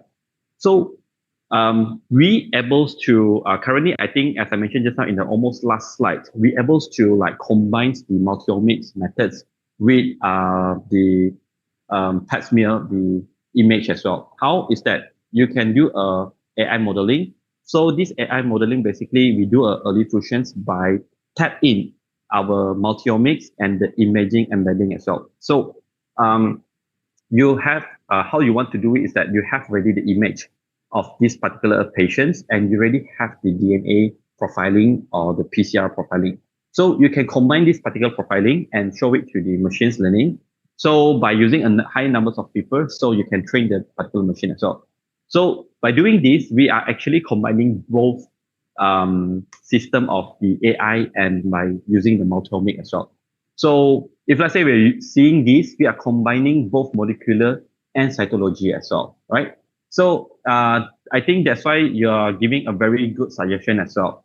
Okay, how does this integration basically they allow a better approval? If let's say in a hospital setting, most of it is a separated. Cytology is another lab. The molecular for PCR, qPCR is in another lab. But if let's say you are putting these multiomic methods into the cytology training, so isn't it reduce the time over the turnaround time to send your sample from this particular place to another area? So actually, even those cytologists themselves, they can run the multiomic profiling. So that means might be having that this kind of like panel, this kind of like squamous cell carcinoma have this panel of disease by getting the PCR data as well. So we can combine this particular thing. You can see left and right directly in your system. So I think it's good if let's say we're having these methods whereby they reduce the numbers of things that we need to find out more. So that means they already provide us with the data. Oh, you have this image and this image have this panel of protein that possible undergo changes, right? By using a heat map method as well. So we can graph that as well. So I think that is a future as well. It's a very good idea. I think they do provide a better learning system as well for the cytologists. So I think that is my first answer. Is there any more question? Thank you for your answer, Doctor. For Wulansari, is the answer clear or do you need further clarification?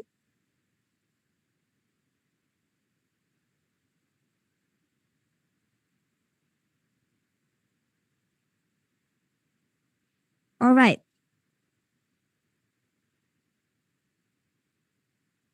Thank you. Let's then proceed to the next questions.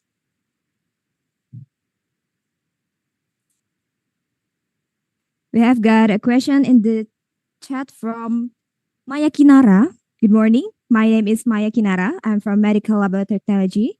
I'd like to ask a question regarding detection of cervical cancer with AI.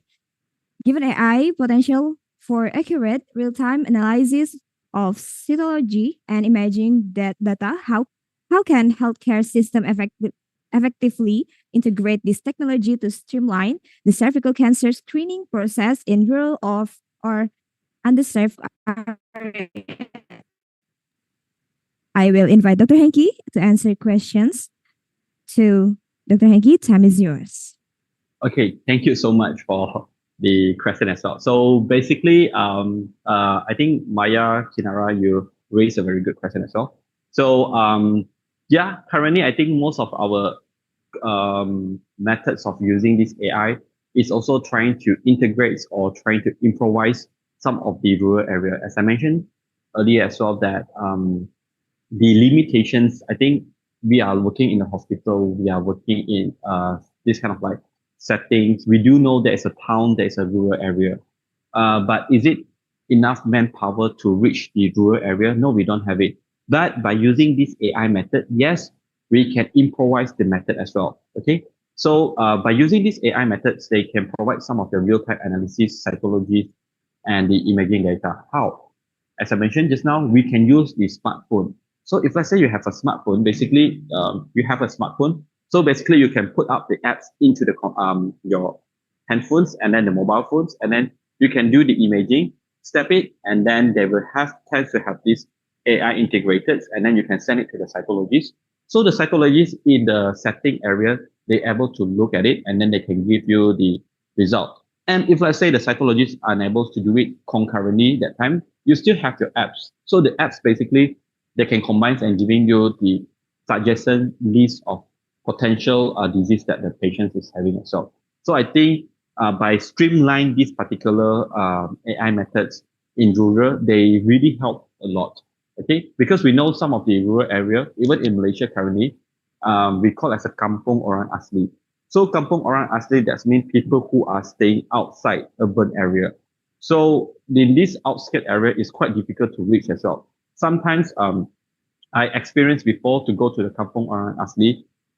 You don't have plans. You basically need to get from car change to the boat area as well. So it's quite difficult to bring all the team members of psychologists. So what we do is that we are trying to introduce the AI method. And believe it or not, I found it's very interesting. Back then, I'm seeing how people do it. If let's say you recall, back then we used drone, okay, drone technology. So we can use the drone technology to send the drugs to the area, the rural area, place that is difficult to reach. So we can even use this method as well, AI, by utilize the technique, and then we combine it, and then we can use it in the rural area and some of the undeserved area as well that you mentioned.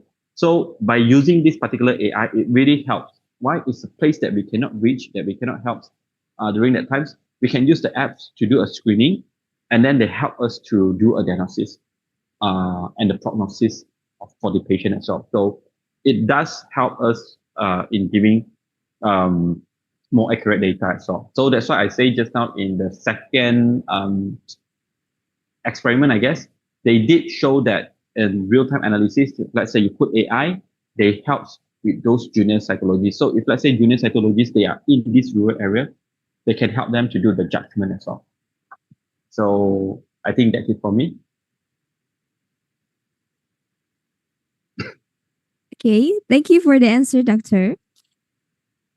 For Maya Kinara, is the answer clear?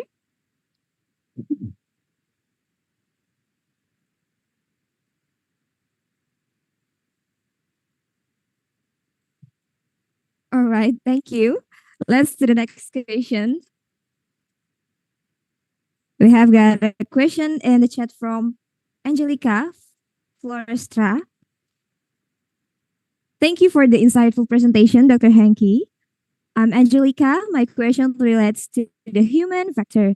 From your observation within the medical or academic communities in Malaysia, what has been the response from pathologists and lab technicians to the idea of AI becoming part of their daily workflow?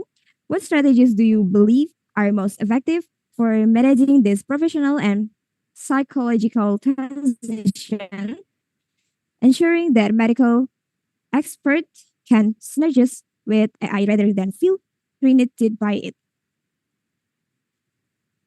I will invite Dr. Henke to answer questions. So, Dr. Henke, time is yours. Okay, so I think thank you, Angelica, for your very good questions. So I think if let's say we are talking about the AI fear of having it in the people, it does happen. But to be honest, me myself, if let's say talking about the AI, am I afraid of AI? No, I will love AI because they're helping us a lot, isn't it? One of it, I will tell people, especially, I think for Gen Z generations, they are not afraid of AI. They love AI. And believe me, if let's say we are talking about AI, the one that afraid of it is people who are living in the dinosaur age. Why? It's because they thought that AI is coming and replaces. But no, if let's say you know about AI, how AI can be applied, then you know that AI actually they require a lot of like our help.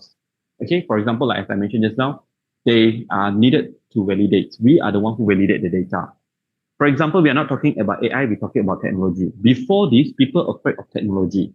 Before we introduced AI, in my generation back then, like 15 years ago, I guess, when we study about MLT, when I was at MLT, people were so afraid of technology. They're going to say, oh, we're having this technology, we're having this machine, they are going to replace MLT. So, not really. Why? It's because we are going to use this particular technology in helping us. We learn how to control the technology, isn't it?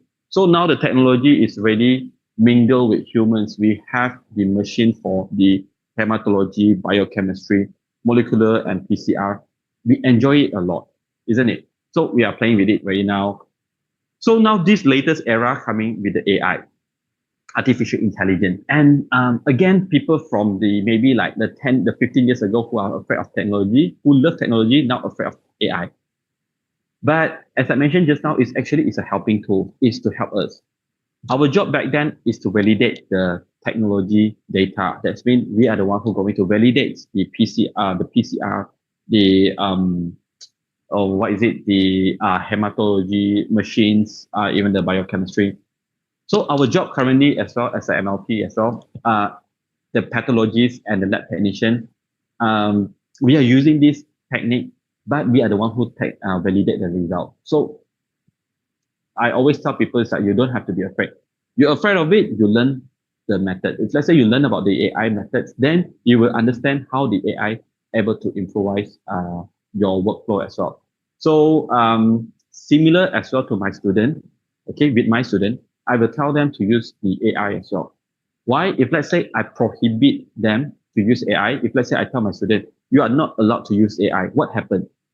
When after 3 years they graduate, they go into the real life, people is using AI outside. Well, I don't allow my student to use AI. Will it help? No, it won't. So that's why I think by using the AI, we helps them to understand the AI and we prepare them for the future.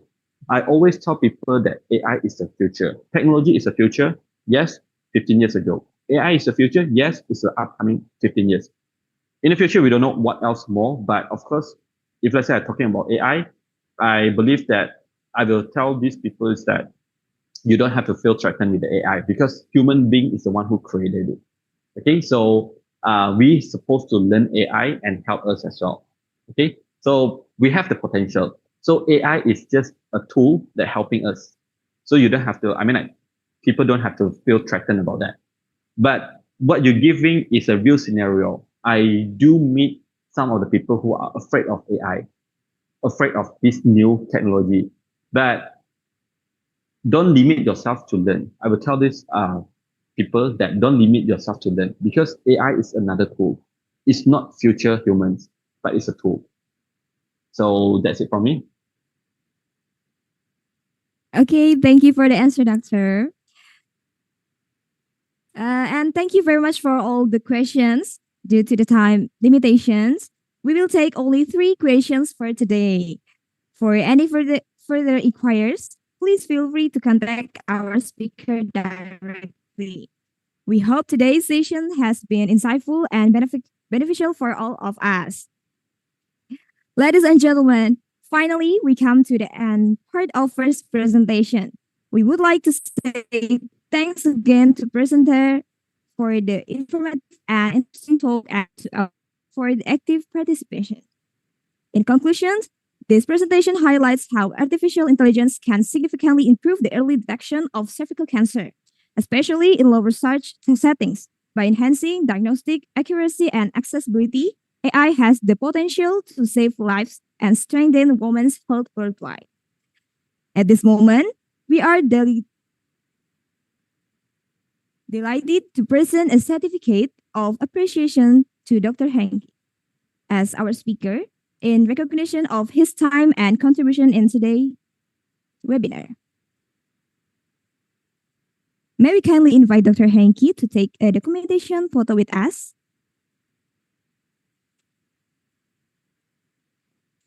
Okay, now I will guide the documentation session. To the entire audience, please turn on camera.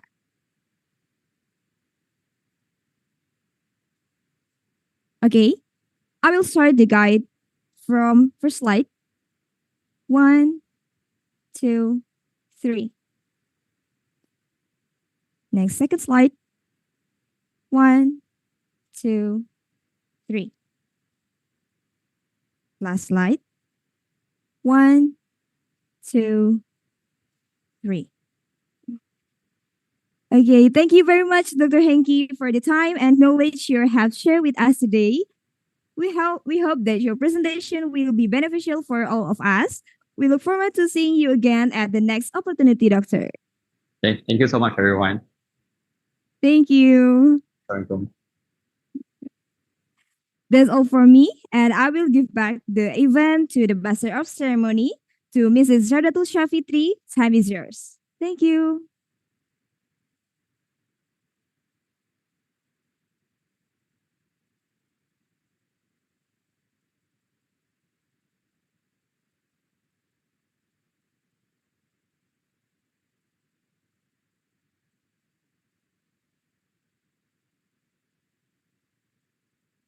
Thank you, Ms. Friska Ramadanti, for guiding us to an interactive session delivered by Dr. Hengki Isawan Ahmad Mulyadi, Lai PhD from Malaysia. Now we will go to the next session. There will be material presentation and Q&A about the role of AI in HPV status of prediction for cervical cancer, delivered by Associate Professor Dr. Vasudevan Ramachandran, MPhil PhD from India. In this session, that will be guided by Kyla Connie Aurelia. To know her better, let me introduce her from her CV. Curriculum vitae of Kyla Connie Aurelia. Her name is Kyla Connie Aurelia. She was born in Magetan on October 30, 2005. Currently, she is an active student at the Health Polytechnic, Ministry of Health, Yogyakarta, majoring in medical laboratory technology. Regarding her educational background, she completed her studies at State Senior High School 1 Magetan from 2021 to 2024. Presently, she is continuing her higher education at the Health Polytechnic of Ministry of Health Yogyakarta, Department of Medical Laboratory Technology, starting in 2024. That was a brief introduction about our moderator, Miss Kyla Connie Aurelia. To Miss Kyla Connie Aurelia, the time is yours.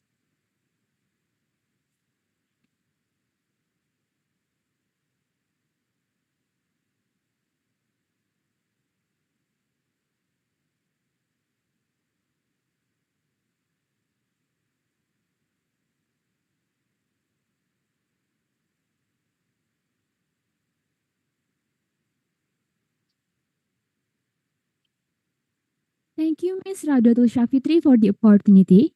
Good morning, ladies and gentlemen. Welcome to the Spiral International Webinar 2025. I'm Kayla, your moderator for today, and it's my absolute pleasure to guide you through this exciting event. We are thrilled to have attendees from across the globe joining us virtually today. Before we begin, I would like to remind you about the rules. Please ensure that your microphones remain muted throughout the event to avoid any distraction. If you have any question during the presentation, kindly use the Q&A box or Google form that will be sent by committee, and we will address them during the Q&A session at the end. If you have any technical issues, please contact our support team via chat Zoom. Today, we are joined by an outstanding lineup of speakers who will share their insights on the role of AI in HPV status of prediction for cervical cancer. Let's kick things off with a warm welcome to our second speaker, Associate Professor Dr. Vasudevan Ramachandran, MPhil PhD.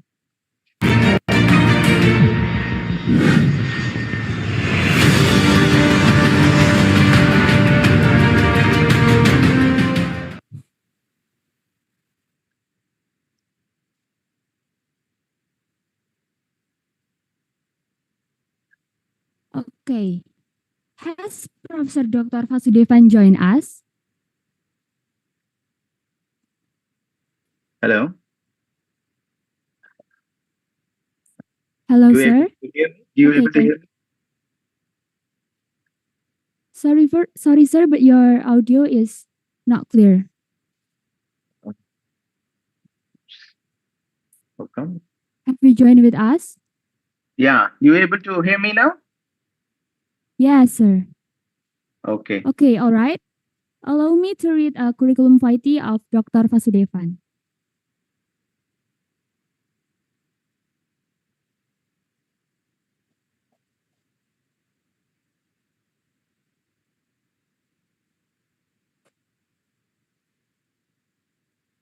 Full name, Associate Professor Dr. Vasudevan Ramachandran, MPhil PhD. Place, date of birth, India, December 28, 1579, nationally Indian, and you can contact him on his social media. Next is education. PhD Genetics, University of Putra Malaysia, Malaysia, 2009. School of Pharmaceutical Science, Wales Institute of Science, Technology and Advanced Studies, Chennai, Tamil Nadu, India, etc. Next slide. Experience, workshops and seminar delivered, a step-by-step guide to writing a good research paper, Wales Institute of Science and Technology, India, March 2025. Workshop on systematic literature review, University of Malaysia and Poltekkes Kemenkes, Bandung, Indonesia, June 2024. That's all for.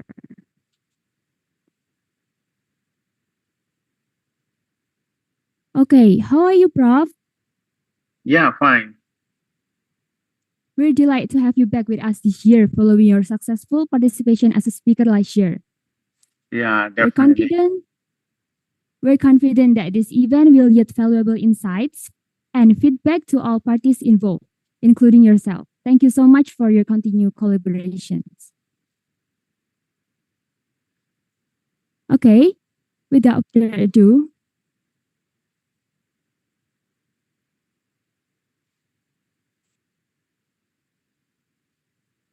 Yeah. Can you able to see my slides? yes, sir. Okay, thank you very much. First of all, thank you for inviting me to deliver this seminar webinar for a spiral. I think it's a spectacular insight and foresight for medical laboratory technology, right? Yeah, from Indonesia. And this is my second webinar as well. Last year also I have taken, it's quite similar with Dr. Henke. And my topic also is quite similar to him. The topic will be more focused on the artificial intelligence for based on the cervical cancer. So, Excuse me, sir. Sorry for interrupting you. Your camera hasn't been opened yet. camera. Yes.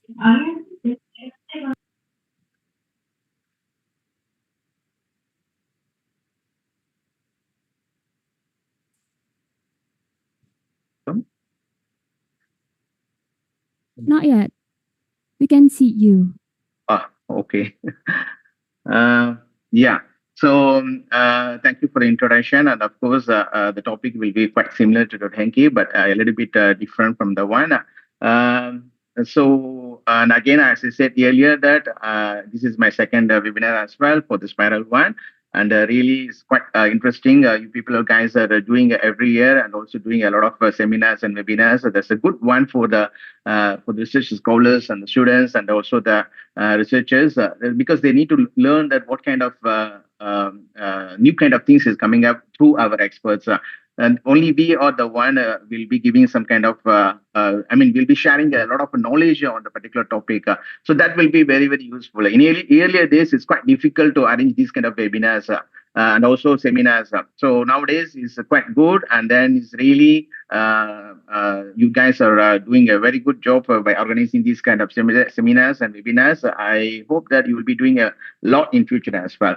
So with that one, I would like to share my knowledge on the role of AI in HPV status of a prediction of cervical cancer.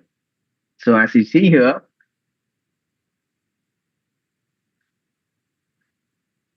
okay, I just want to give some kind of introduction on the cervical cancer. As you know that cervical cancer usually is developed in the cervix, particularly for the woman as one of the female reproductive organ. But don't think that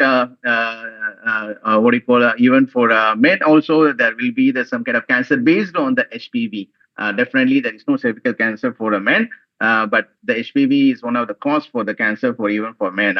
And for cervical cancer, definitely HPV is infected in almost all cases of a cervical cancer. And cervical cancer usually doesn't have, it doesn't show symptoms actually until it begins to spread. Even sometimes it just cured by itself, maybe 1 or 2 years. And later on, it slowly it shows a lot of symptoms, and then we have to go ahead to treat in the early stages. Definitely, with the help of surgery, radiation therapy, chemotherapy, and other cancer medications, definitely is 100% curable as well if it is fine in earlier stages. So, for example, I can show you um, some of the symptoms. Okay, just a minute. Okay, yeah. Uh, Okay. As I said that usually it won't show the kind of symptoms. So, however, there will be you have to look out on the some kind of vaginal discharge. Sometimes can be a little bit bloody or a heavy flow, of course, smelling on the vaginal discharge, and then even sometimes you will see some kind of bleedings after the intercourse, and then you can see even some kind of a pain, and then some urinary difficulties you'll be having, and abdominal pelvic pain and will be also there. And sometimes you may have the constipation or even sometimes weight loss will be there and fatigue. A lot of some kind of symptoms you will be developing, but you may think that this is not a serious one. You may relate with the other kind of diseases as well. So as long as you feel these kind of things, then you have to be aware of that. It may be some kind of issues you have, and you have to go and check immediately. And definitely, you need the medical help for early stage to find out any kind of things in early direction is much better for the treatment. So you may ask that why I'm getting why not others are not having this kind of cancer. So in that sense, you can see that there are. It's not that only you people will be getting. That it's common among women in worldwide. Also, it's quite common as well. So usually it is because of the HPV virus, the one, and of course some of them they'll be using the regular Pap smear test, which can be even begin at the age of 21. And then you can see that some people will be having heavy smoking and so not a proper diet or following the diet, and most of them they'll be having more partners. That will be one of the main reason as well. Then it's because of the some kind of infection as well, and poverty, family history. These are some of the risk factors of cervical cancer. But it doesn't mean that if you all have this, you will be developing. But usually they will be say that these are some of the risk factors. It may cause, it may not cause. But as I said that in the early stages, usually it will just go off like that for the woman. But however, if it develops a little bit more, and it will infect her as well. And you can see that some of the complication of the cervical cancer. Usually what will happen is the tumors can invade surrounding tissues, causing persistent and severe pain that affects the quality of life. That is really, we have to be check it out on that one. And it will obstruct the urinary and bowel functions as well. You may feel some kind of discomfort and some kind of infection in the skin and irritations as well. And also that there will be tumor growth on the can block urinary flow as well, causing the kidney damage and potential renal failure. So what will be happen is the cervical cancers usually raises the likelihood of blood clots. There will be some kind of blood clots as well, and then it can be severe complications for the sometimes we call as thrombosis. Yes. And then uncontrolled bleeding will be there definitely, and then it will affect the organs as well. And apart from that, you can have some even sometimes pregnancy loss will be there. And if you see these kind of things, then definitely there will be some kind of therapy need to go ahead. And even with the therapy, there will be a little bit of side effects also will be there. Chemotherapy and radiation may cause nausea, fatigue. And these are the common side effects if you take these kind of therapeutic treatment. So you can see that there will be a global burden. It's not that only in a particular ethnic or particular country this kind of diseases are quite prevalent, but usually this is quite common among women worldwide. And 95% is because of the HPV one, and you can see that fourth most common cancer among the women. Many people are get infected, and then many of them are even dying annually as well because of they are not aware of these kind of symptoms, and also they just sometimes it just develop a little bit more. And some people, most of them, they are quite shy to share these kind of issues with their loved ones. So we have to see that, and sometimes you can see that lower and middle income countries, they really 90% of the disease burden due to limited access of screening and vaccination program. Because the country has to be check these kind of things, and they have to go for regular screening program, and also they have to give some kind of vaccinations to stop this kind of cervical cancer. And definitely there should be an awareness program by creating these kind of seminars, webinars, and also some community programs to know about that what is all about the cervical cancer. Because if you go to the rural area, it's quite difficult to know that what is happening for them.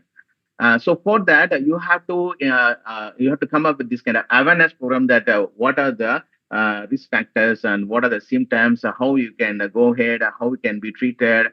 So what you need to do. So these kind of things really is needed in the rural area, even urban areas also, because in this kind of life where everybody just going ahead, they are not looking at their own. And the lifestyle is quite bad nowadays because of the stress and other kind of things as well. So these people have to do regular checking as well.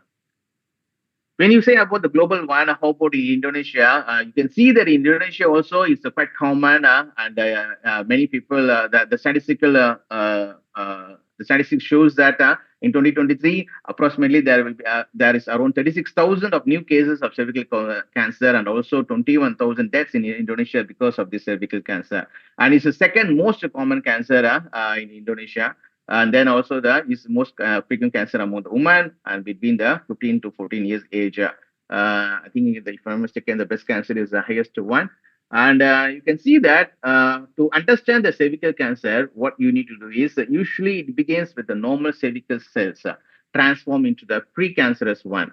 You can see that it's just developing one, and then only it will go to the cancerous cells affecting the lower part of the uterus connecting to the vagina. So most of the cervical cancer, as I said, that is affected by the HPV. So that one is usually spreads primarily through the, yeah, as I said, it could be usually based on the sexual contact or highlighting the or other kind of factors as well. So what you need to do is you have to go ahead for the pap test, and also of course you need to do some kind of early detection by using the HPV screening as well.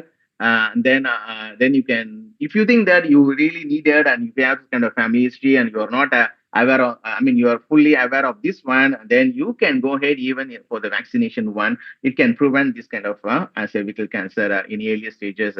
So there is vaccines also available, and you can even take it out by preventing this infection is very important, so that you are free from the high risk virus strains as well.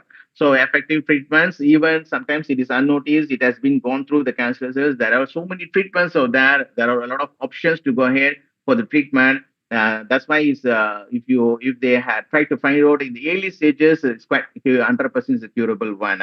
So there are so much of effective treatments out there, including the surgery, radiation, and chemotherapy. So all these things, it will improve the patient's outcome.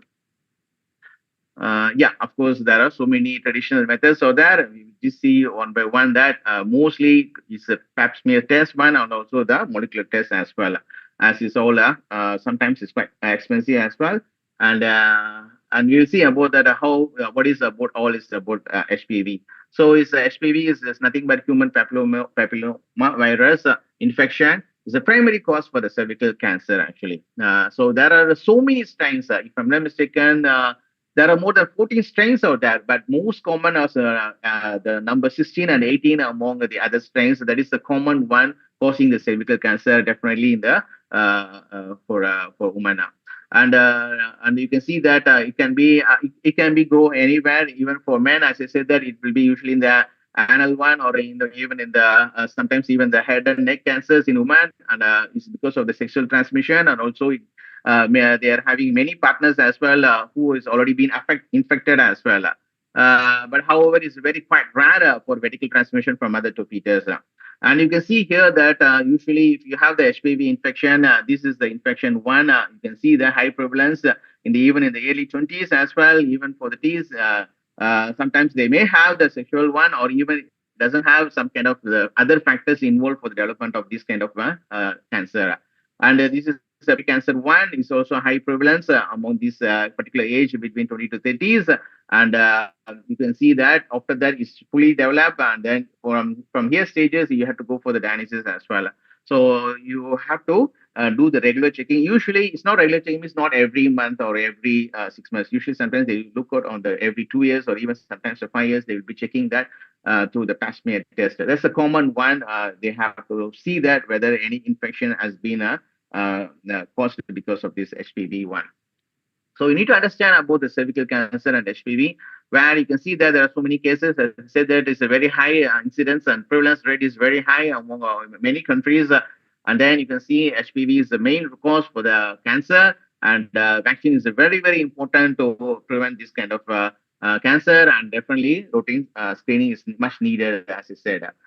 So for that, I have told you that there are so many techniques, so many diagnostic methods, so that too detect the cervical cancer. So when you see here, you can see that pap smear test is the most common one, is where you can detect the abnormalities in early stage, even serving as a primary screening method. So whatever methods are coming up with the advanced technology, but still pap smear is the standard one where you can easily detect the some abnormalities in the early stage. And if abnormalities appear, what you have to do is you have to go for the HPV testing as well, where you can identify the different strains. As I say, that usually 16 and 18 will be linked to the cervical cancer.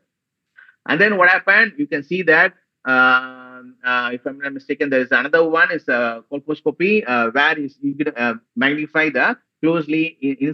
They will inspect the cervix as well for the suspicious areas and guiding the biopsy locations for diagnosis.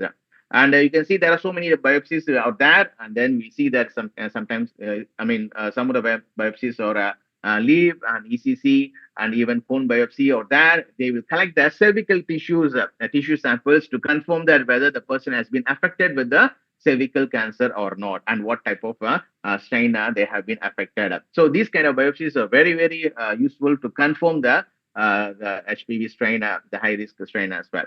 And of course, you can do even with the imaging test, including a lot of imaging ones, CT tomographies, and MRI scan and PET scans. All these things, it will be trying to find out that whether the cancer has been spread it out to the other organs or not.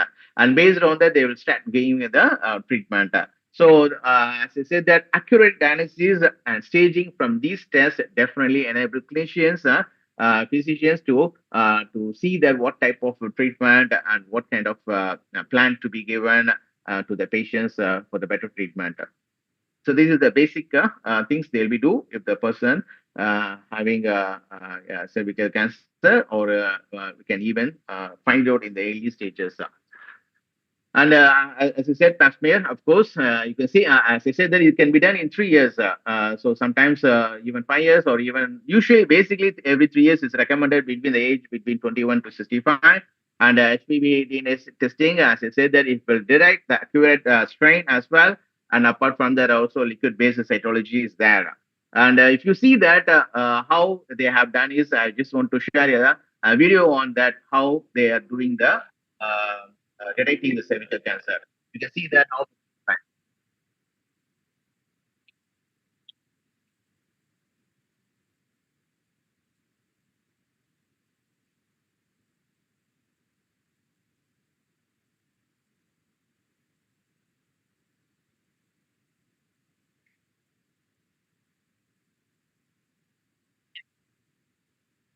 Oops, sorry.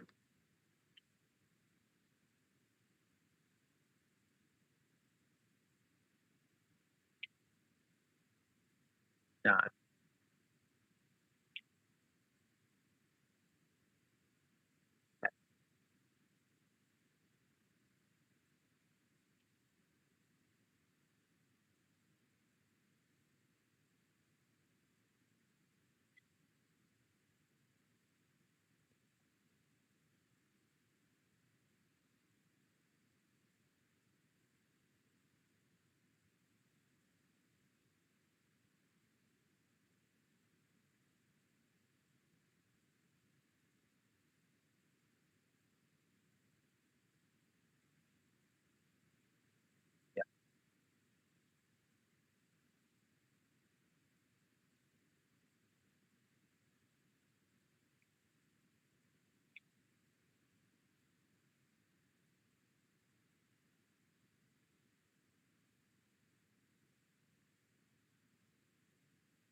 Yeah.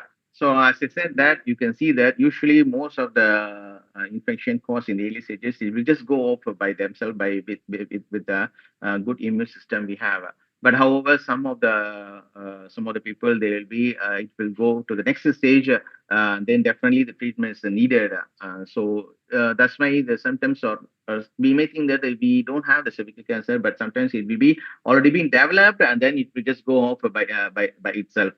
However, some of them it may come again and then it may affect and it will go to the next stage. So, for that, definitely the proper diagnostic method and also you need to go ahead with the proper treatment as well. So, there are so many methods. So, there is a standardized one. You can see the colposcopy as a biopsy, as I said, that they will take the tissues and they will confirm that what kind of strains are there. And there are also the other kind of methods, ECC, and there is another one is a loop that they'll try to take out the cells from the cervix one, and then they'll confirm that what kind of strain has been infected for the particular one. So you can see that how they are taken from the video. I think you have seen that one, and also they will try to use the cold life conization where they're trying to remove the particular cone one, and the tissue has been removed where the abnormal cell has been noticed, and it has been completely removed as well. So after that, you can see that there are also some kind of imaging. Why they need to do is they have to confirm that whether it has been spread to the other parts of the organs or not. So that's why they will be doing this kind of imaging techniques as well. And then you can see that how they need to do is there are a few steps. So that first you need to do the screening one. For screening, usually, as I said, that if you want to find the abnormalities, they will go ahead for the pap smear, and then they'll confirm with the HPV testing as well. And the visualization, of course, they have to see the colposcopy one. And for the tissue diagnosis, they use the biopsy. And for excision, as I said, the leaf conization is that. And for staging, and then they will do the imaging techniques as well. So these are the proper steps. They will do it for confirming and for the proper treatment for the cervical cancer. Yeah. And then there are so many cells. There are other kind of types of that. Usually it will be the SCC, also the adenocarcinoma. Mostly it will be representing the SCC is the 180 to 90%. And sometimes some people will have both mixed type of cervical cancers as well. And you can see that, as I said, that you have to take cervical cancer by tracking and development for the prevention as well. Usually the precancerous changes develop slowly. As I said, that some people will be noticing in the early one stages, or sometimes they will not be noticing, and it will develop into the precancerous stage, and it will slowly develop into the next stage as well. So at that time, you can check with the pap test and early detection, and after that, as I said, that there are so many biopsies can be done, and then the treatment will be start giving as well.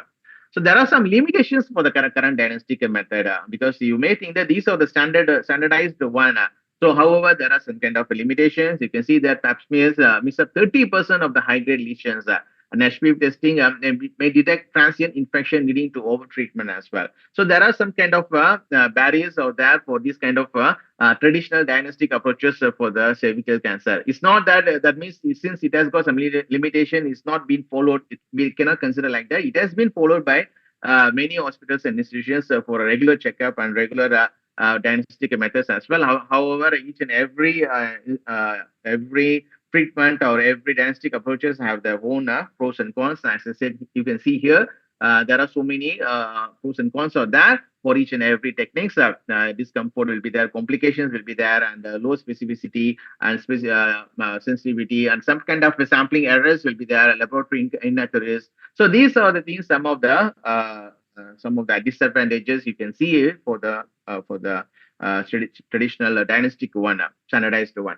So we see that how to overcome all these kind of things. That's where the AI comes into the part of it. It is considered as a game changer, not only for the cervical cancer one. It has been the in the medical one is making the revolutionized one, and it has been used in every part of the field, not only the medical one, even the social science, even in the other kind of fields. AI is playing a major part of role in every field. So here you can see that artificial intelligence offers new possibilities for accurate HPV status prediction, early detection, and improved patient outcomes. At the end, what we all need is we need to prevent it, and we have to find out that whether I will be or any one person will be getting infected or not. So if I'm the risk of getting a cervical cancer, then what I am supposed to do it and how to prevent it so that I can reduce and I don't have I can improve my quality of life, and also it will be cost effectiveness as well.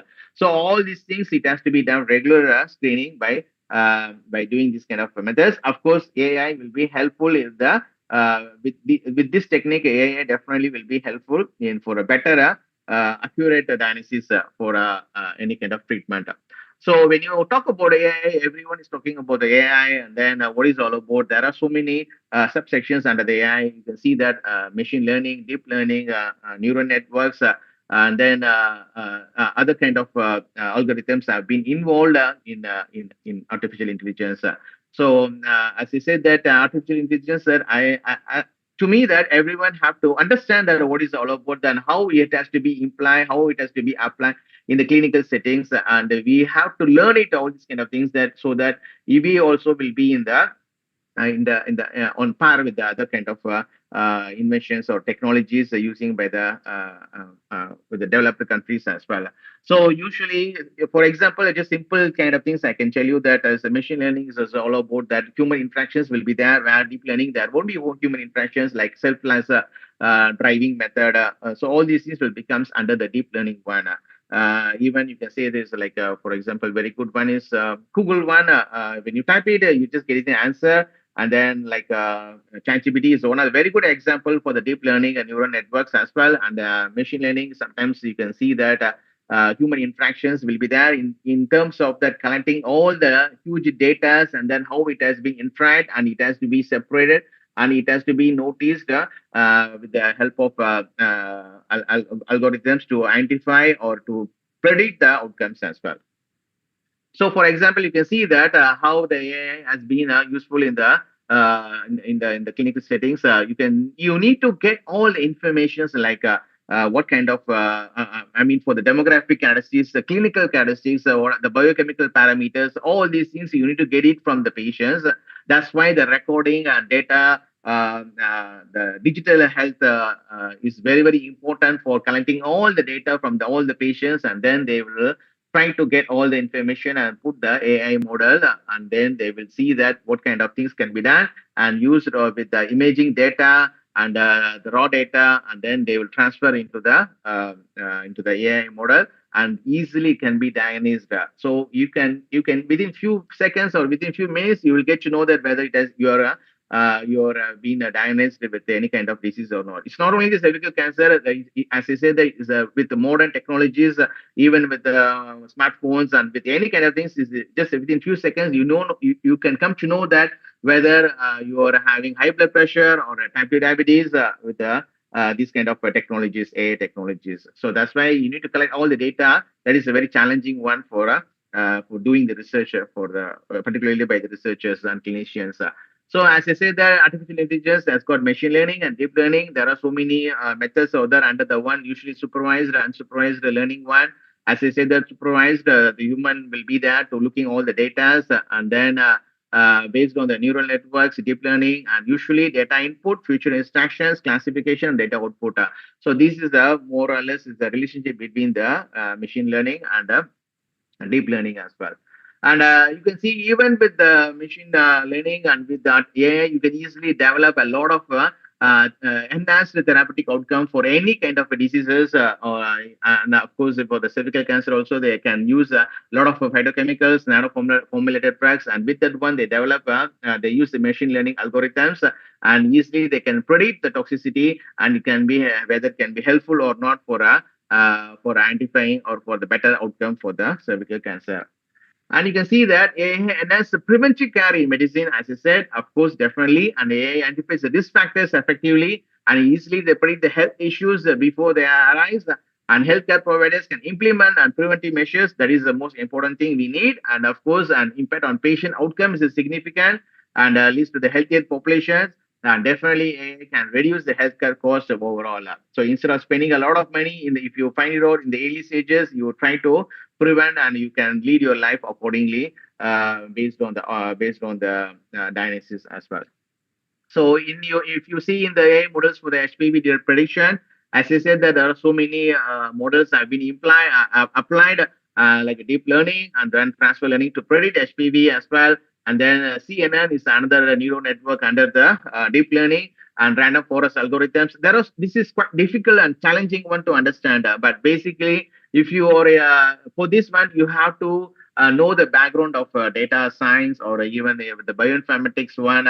So you have to understand all these kind of artificial intelligence. So for that, nowadays there are so much of courses have been offered by the institutions and the universities, and you can learn this kind of techniques as well. Then how you can predict it and how you can easily diagnose not only this kind of cancer and of course other kind of diseases as well. So to identify the abnormalities, and of course there is a 98.3 accuracy will be there. Sensitivity is very high compared to the other diagnostic methods.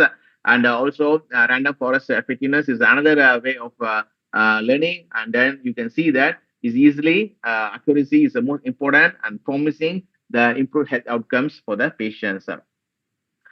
And you can see that how the data source for AI is for predicting the cervical cancer is needed.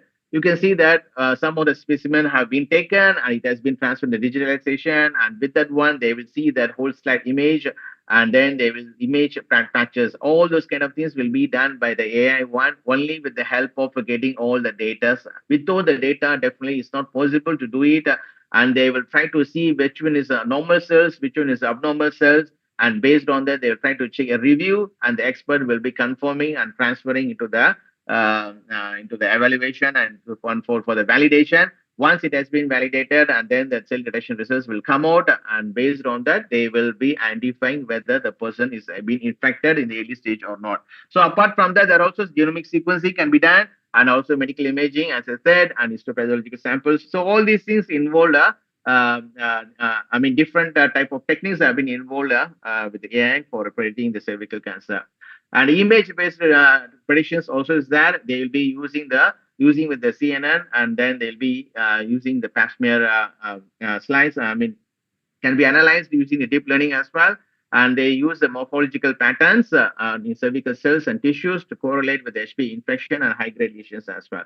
So apart from that, you can see that automated cytology can be used with the AI, and you can see that for digitalized pap smear generating the atypical SC cells and with sensitivity and specificity as well, and then reduce the variability. And definitely it needs to go for the validation. Validation is very, very important. You cannot simply identify it, and you have to confirm and validate with the experts with the expert pathologist, where they will be identifying and then they'll be reporting whether it's correct or not. So these kind of pathologists, they have to understand the AI models, whether before they announce the results to the patients, they have to confirm whether it is right or not. So it's very, very helpful. They have to understand the AI methodologies as well. And sometimes if you're not able to go ahead, and then of course a lot of bioinformaticians and then machine learning experts are there to understand it and make it conform, and then only they report to the clinicians, and then the clinicians will talk to the patients and will confirm it. There are so many papers have been published so far based on the AI one. There are genius digital diagnosis system have come up. So many companies have been developed the new kind of inventions based on the AI. You can see that some other kind of studies have been come up with the colposcopy as well. And then you can see heat maps have been highlighted. Then it will guide the clinicians in biopsy decision making. If they are not very sure, that's why they will go into this one. And then they will come up with the proper clinical trials or even for the better patient's outcome. And then you can see, apart from that, you can even also use the molecular multi-omics as well, where the proteomics, genomics, and transcriptomics, all these things, the data is needed definitely. And with the data, they will try to collect it and they will see that whether the patients can be given the personalized medicine or the proper outcome or not. And for that, definitely machine learning is important to classify the patients whether they are HPV positive or a negative based on the molecular signatures.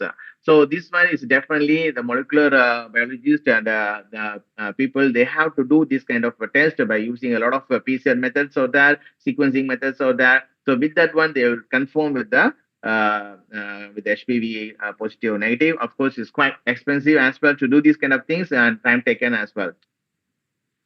So as I said, multiomics, definitely you can see that proteomics, metabolomics, all these things are being involved into the HPV-driven carcinogenetic pathways. You can see that it will improve the prediction. So when you apply the proper techniques, there are so many techniques. You may ask that why I have to use the molecular one, why not the other kind of things? It's all depends upon that what kind of how you go into the research in depth. So whether you want to focus on the particular mechanisms or molecular mechanisms, or you want to see that your laboratory is well occupied with all the molecular ones, then you can choose these kind of things. Otherwise, you can go again with the data as well, the imaging data. So it depends upon the researchers, but you can even combine all these things to confirm that whether for the better early detection. And as I said, that you can even go for the imaging biomarkers as well. And you can see that training for the AI models for the using the images. They will use the different kind of algorithms. You can see the supervised one and also random forest or neural network, and then definitely they will go for the validation testing and to confirm to confirm the data sets by collecting all the images, and then they will come up with the proper accuracy to detect the cervical cancer. Then you can see that colposcopy analysis can be done, pap smear digitalization, and also visual inspection with acetic acid. This is the common one where you can do it in the community programs. As I said, you can also apply in the smartphone as well. So these kind of things, 90% will give you accuracy. And of course, once you come to know that whether you have the abnormalities in the cells, then you can go and confirm with the other kind of tests as well. So this is the basic kind of things to confirm. And then you can see that viral load estimation also can be identified using the machine learning, interpret the qPCR data, and then genotyping definitely. But however, the cervical cancer is not the hereditary one. But sometimes some of the genetic variations involved in particular genes, if I'm not mistaken, is the PAX8 gene. There are some kind of genetic variations also there. It is under considered as a genetic predisposition for the cervical cancer as well. And then combining the genotyping and other viral load quantification and clinical data, definitely AI can be identify the patients according to that. And then you can see that validation, large scale validation is very important. That one is a randomized control trial, can use the AI one to improve the sensitivity and low cost resource settings or that. And then regulatory recognition is that. So these kind of things is helpful in cervical cancer screening. Why we use the one? Because of the higher accuracy. So usually it will reduce the false negatives and false positives. For example, it might say that if the person is not pregnant, they may tell as a pregnant. So that's a false positive and false negative as well. And it will try to reduce all these kind of things. Compare with the traditional diagnostic method, and of course it's very easy to use it with the smartphones or with the higher gadgets. And then of course you can see that AI models will process thousands of slides and images rapidly. Just in a few seconds it will just screen it, and then it will confirm the diagnosis purpose. So it will be helpful for the clinicians to confirm for the decision making to confirm whether the person is affected or not. So as I said, 95% is accuracy is there for predicting the HPV using the AI, and time decrease, that is the most important thing. You don't need to wait for the molecular test to results. Usually the PCR and all these kind of things will take 5 to 6 hours to confirm that whether any kind of strains are there, but AI will reduce the time decrease. That's the one of the most advantage as well. Then to enhance cervical cancer by diagnosis with AI, you can improve the diagnostics accuracy. And as you said, is you need a very skill for to detect these kind of things. It's not that every person can go and do the by detecting the cervical cancer using the AI. You have to understand the concept. You have to know that how to validate, which methodology you need to use, which algorithm to use, what kind of data to gather, how to compress all the data, and then how you predict the outcomes and all. So for this, definitely highly trained personnel skills really is needed for each and every researchers. And with that only, you can easily use this kind of technology to detect the early detection. And as I said, sensitivity will be very high. And you can see that, as I said, the Genius one is very good one. They have come up with the new technology using yeah, new technology, new technique.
Of course, the one is easily it will replace the manual screening as well. It make it quite easy to detect it, and but it's quite expensive as well. And there's the new technology by the Genius one, and also we have the another one. You can see that how they are doing uh, screening one. Excuse me, Prof. Sorry for interrupted you. I will Yeah, remind you that your presentation time is only 10 minutes left. yeah, sure, sure.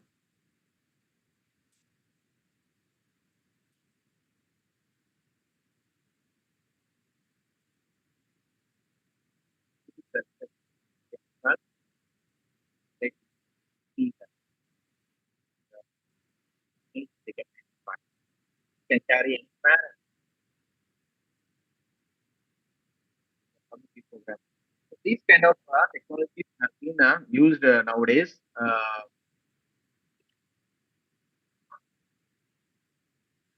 Yeah. So with that technologies, you can easily detect the cervical cancer with the help of AI as well. There are so many advantages out there and disadvantages also there. As I said, that any kind of things definitely will have pros and cons. And it's quite difficult to understand the algorithms. It's not universal. Only few people will be understanding with the skill knowledge, and you have to rely on the human-machine interactions. And then it's not a standardized one and require relevant laws and regulations because there are so many ethics have been involved to use the AI. And apart from that, you can see that for the treatment options for the cervical cancer, you can use the laser surgery, cryosurgery, and then other kind of things to eliminate the particular cells. Then you can use external beam or internal radiations as well to destroy the cancer cells. And then apart from that, you can use the chemotherapy and targeted therapy, specific cancer proteins, and also you can see the immunotherapy will boost the immune response, and ultimately the cells, abnormal cells will change to the normal cells as well. So there are some clinical trials also being applied for the support treatment. And you can see that there are some challenges out there. Data privacy, definitely they'll be asking that how come you can take all my data without my consent. Definitely you need to get all the consent from each and every person to get the data from them, because it's need to be used, but of course is very confidentiality will be there, and data security, some people will not be allowing to use their own data. So that's one of the challenges as well. And you have to use a lot of training data, and you have to come up with a lot of algorithms as well. And then there are so many gaps, infrastructures, definitely. And by overcoming these kind of challenges, you can use the many AI models depends on the large data sets. It's not that only with the one data. I have only one data. I want to use the AI. I want to come up with an app. It's not easy. Definitely, you have to use a lot of data. So for that, is fund is really is needed. And then the research team members should have the balanced team members as well to get all the data and then to do the algorithms as well. And high quality data is really is needed for AI accuracy, and regular system maintenance also is needed. You have to prevent the operational failures. A lot of things will be there. So that one is definitely to overcome the challenges as well. And transparency should be there, equity will be there, and then the person should get the informed consent. I mean, the researcher should get the informed consent as well. And it's not that it's not going to be benefit for all the populations. It has to be, but however, it's based on the advanced healthcare systems, because some countries have these kind of things and other countries doesn't have. So it has to be developed to the worldwide by learning these kind of things as well. And you can see that data privacy I already said, and the importance of the informed consent and risk of over analysis. High sensitivity models in AI, it may be lead to the over analysis, potentially resulting in unnecessary treatments. Sometimes it may lead to the different kind of things. So there is some kind of risk as well. As then establishing guidelines. The guidelines is not very sure for using the AI one, and there should be the standardized the protocol, and the guidelines should be there for using the AI technologies. And apart from that, you can see that AI and the WHO, the World Health Organization, how they are trying to prevent these kind of things by using the vaccination scale up. They are using the vaccination to reduce the development of cervical cancer, and by screening and doing a lot of rural-based programs as well.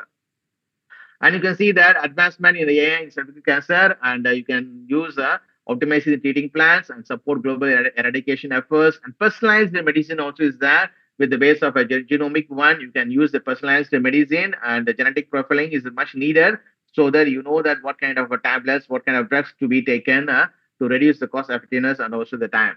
And you can see that future directions, of course, there will be more kind of innovation technologies will be there, and colposcopy is there, and then image interpretations, and then cloud-based analytics and global data sharing. This is the one we can have the share. We can easily share the data to global to the worldwide as well.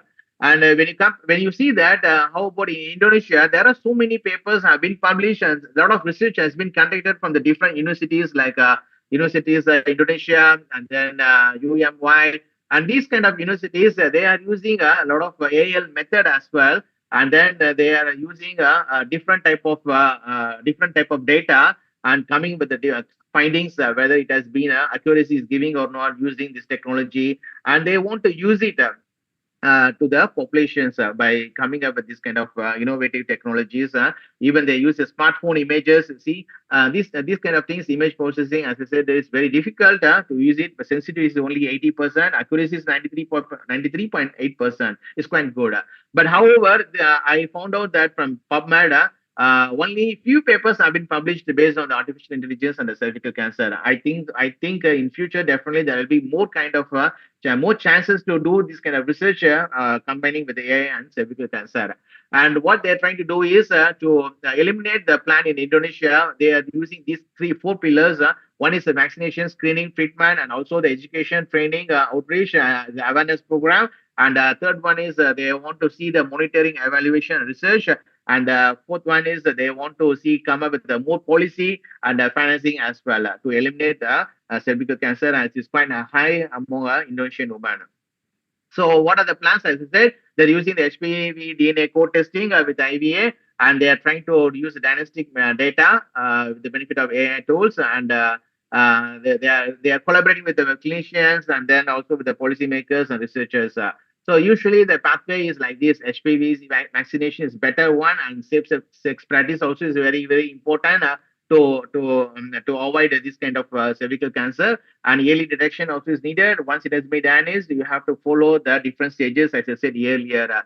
One. So based on that, they'll go again for the treatment and palliative care is necessary. So this is usually the whole pathway of detecting and preventing the cervical cancer. And from that one, I just conclude that AI analysis accuracy definitely is not going to replace anyone. It has to be helpful to predict and to know the early detection of the cervical cancer. And then, of course, you have to follow the ethics as well and future outlook. There are so many kind of things will come up in future. It's not going to replace us, but definitely with the help of AI, we can easily predict it and prevent it, and then it can be curable as well, and we can change the quality of life of the patients. And with the summary, and then you can see that there are using multiomics can be done, and non-invasive, cost-effective now, and real-time screening can be done with the help of AI. Definitely is going to be a transformative role in predicting the HPV status, particularly for the cervical cancer. So what you do is you go for the regular pap test for early detection and receive the HPV vaccine if you're eligible. Definitely 20 or 20 years, definitely you're eligible, I think. And then use the better barrier methods during and limit the sexual partners as well. Avoid and tobacco quit smoking. All these things is quite better to avoid it before you get it. If you're not sure, then still you can go ahead and do the basic pap smear test to know that whether you have any kind of abnormality cells or not. With that one, they mentioned that it's not that once you've got abnormality cells, you're already developed the cervical cancer. Definitely, it may go itself, or by the early detection, definitely you can go for the better option for the better treatment as well. So these are the major kind of things you need to be done. And then, as I said, that do your pap test and also do the HPV vaccination for the better healthcare, definitely. So with that one, I'd like to end my session. Definitely, I hope that you have come up with some kind of basic knowledge that how AI has been involved in predicting the cervical cancer. So with that, I end up my session. Thank you very much.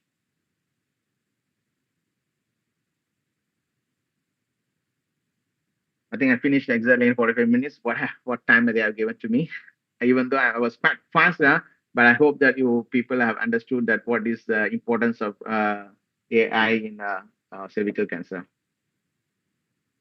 Okay, excuse me, doctor. Sorry for interrupted you. I will remind you that your presentation time is over now. Yeah, I finished in time. Okay, thank you so much, Dr. Vasudevan, for that insightful presentation. Hopefully, your material can be useful for all of us. Yeah, definitely.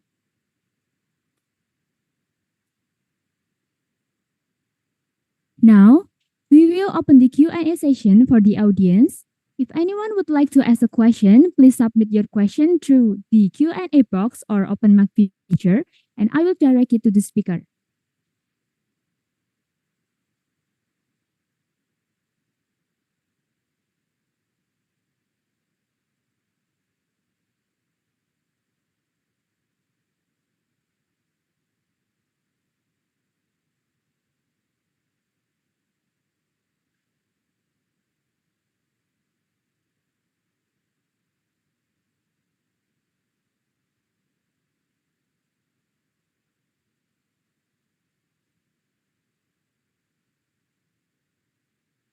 Okay, we already have question here.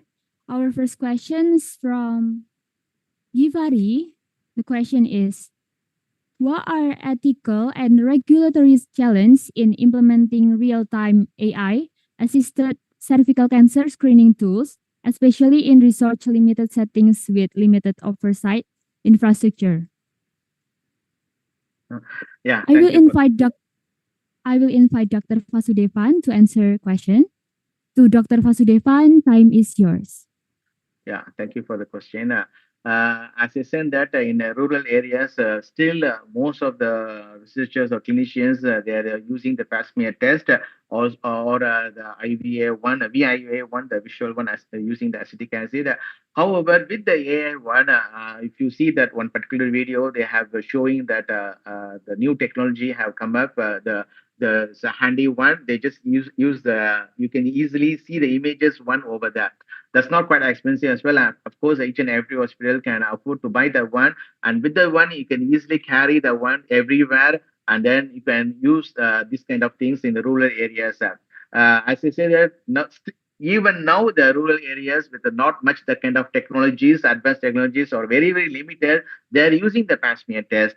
So with the pap smear test, what they do is they can confirm that whether they have the abnormalities or not. And based on that, if they will try to see that, okay, if they found that they have the abnormal cells, then they will recommend these people to go ahead and to go ahead to check in the hospitals, to discuss with the patients, I mean, with the clinicians, and then to go further next stage of the to confirming that whether they have the what kind of strains or that. But with the AI one, as I said, that nowadays with the genius, not with the genius one, that is another one, as I said, VI. That is a very quite. I cannot say that very cheap or not very expensive as well. That is the most useful one to use it in the rural areas. Definitely, that will be one of the screening tools. But if it is very difficult, definitely you have to go for the traditional one. As I said, that still is a standardized one. However, you can go ahead with the advanced technology of the AI one when they meet the clinicians in the right hospitals or the institutions, and they will do by confirming these kind of things. So as I said, that developed countries, they're using most high advanced techniques, but in the developing countries in the rural areas it's very difficult to go ahead, and that's why there are so many companies coming with the digitalized innovations with the small kind of AI assisted smartphones, or even with the other technologies that are using it user friendly one to confirm that whether the person having a disease or not, to know the early detection. So as of now, that's the only thing. Have some kind of limitations as well. Depends upon the country, depends upon the institutions as well and hospitals. But still, most of them they're using the pap smear test, the basic one in the community programs.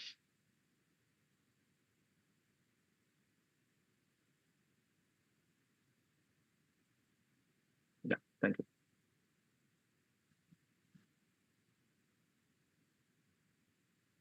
Okay. Okay, thank you for your insightful answer. Before that, may I kindly remind our speaker, Dr. Fasu, please turn on the camera so that we can have a more interaction.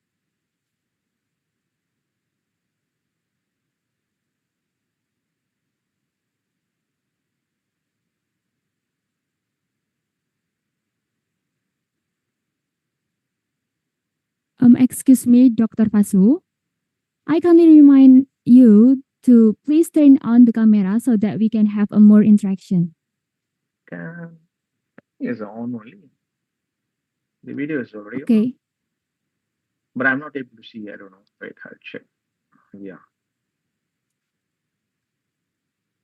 Some issues with my video, I think. Earlier, able to see, right? Now I'm not able to see my. Sorry, some issues. No, sir. Sorry, we cannot see you. Yeah, I'm not sure why. I tried as well. Okay, I'll see. I'll join with the other one. Give me 1 second. Okay.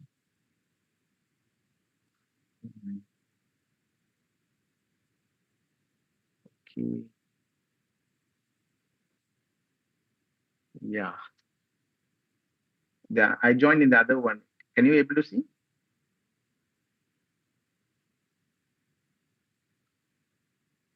Okay, it's okay if the camera. Let's move to the next question.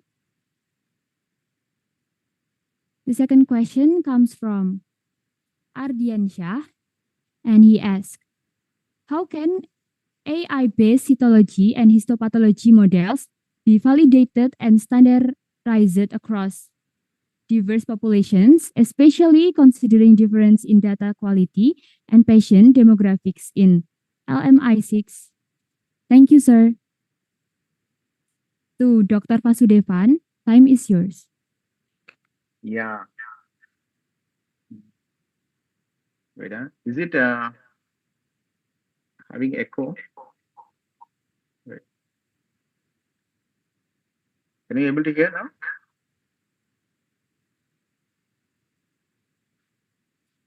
No, we cannot see you. Okay.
It's okay that you can open the camera.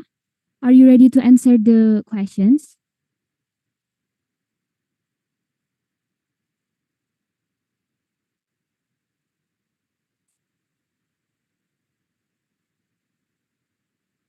Excuse me, sir. Are you ready to answer the question?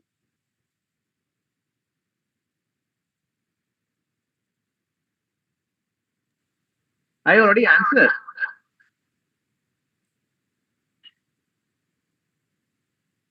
You didn't hear Okay, it? sir.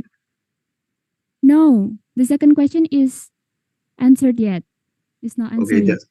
I think I have to stop here. I think. Wait. Give me 1 minute. Okay. Okay. Can you able to hear now? Yes, sir. We can Yeah, hear you now. as I said that it's quite difficult to standardize to one because there's one of the limitation for the AI is it's not standardized to one. There are a lot of limitations. However, if you able to get the data from the any population one, because AI will not. If you see that one genetic one, genius one, the one they have developed the molecular based one and the cell images one, it doesn't know that it has been taken from which population. As long as you give all the data of the cell images, definitely it will come to know that it will gather all the data and then it will come up with the outcomes. So in this sense, definitely is quite challenging one because you cannot standardize this one is for all populations. However, with the advanced technologies, they are trying to come up with the what you call the genius one and also the other acetic acid one, VIA one. All these kind of things easily detectable for any kind of person who is not that only for this population. It's not that this methodology cannot be applied for the other population. It's not like that. So as long as you validate the results and you are given the data of the proper one, you can use the one, and with the validation, definitely it can be applied for anyone. Yes.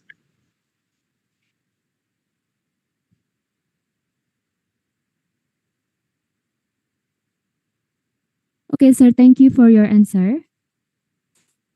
The next questions come from Sekar Ayu, and they ask, what potential does AI-powered multi-omics profiling hold for the future of cervical cancer screening and treatment planning? And how can this technology be made affordable and scalable in low-income countries? Yeah, thank you for the question. As I said, that multiomics, it involves proteomics, genomics, and metabolomics, and all those transcriptomics. All these things are quite expensive. Definitely, it's not easy for any kind of researchers or clinicians. Those who are having the very good funding opportunities, and then research grants, and these kind of people only, they will do these kind of researches by using the molecular testing. But any hospitals, any institutes, for the basic one, they use the HPV testing with the PCR one, and they will confirm that what kind of strains has been infected, and with the by interacting with the other omics, with the AI, definitely it's easy for go ahead to do the screening one for early detection. And for the low income countries, they have to collaborate. As I said, that the collaboration is very important for any kind of researchers. They have to collaborate, because let's say, for example, from Malaysia or from India, we have the technology and we have the skills, but you people don't have kind of the knowledge, and then to do analyze it. The collaboration is very important to do this kind of research studies to find out the outcomes that with the new technology, with the new novel one, cost effective one. All these things can be done only with the collaboration, and also with the other kind of things from the low income countries.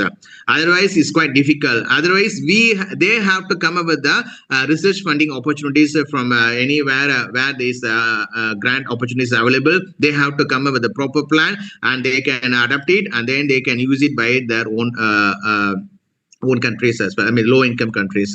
That's one of the easiest way to go ahead to do the research outcomes.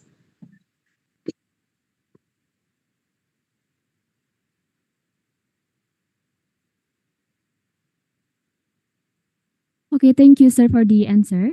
Is the answer clear, Sekar? Or do you need a further clarification?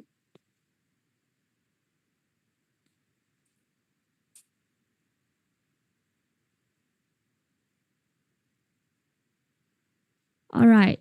Thank you for your answer, and thank you for all the questions. Ladies and gentlemen, finally, we come to the end part of second presentation. We would like to say thanks again to presenter for the informative and interesting talk, and to audience for the active participation.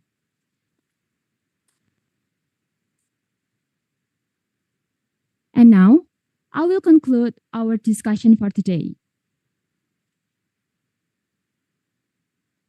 Artificial intelligence, AI, is revolutionizing the prediction of HPV status and cervical cancer detection by significantly enhancing accuracy and efficiency compared to traditional methods.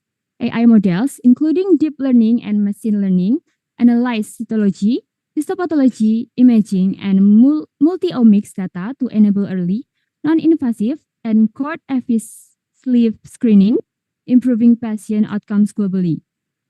Moreover, AI facilitates capable and equitable access to cervical cancer screening, especially in a low-resource settings, supporting World Health Organization 2013 elimination goals.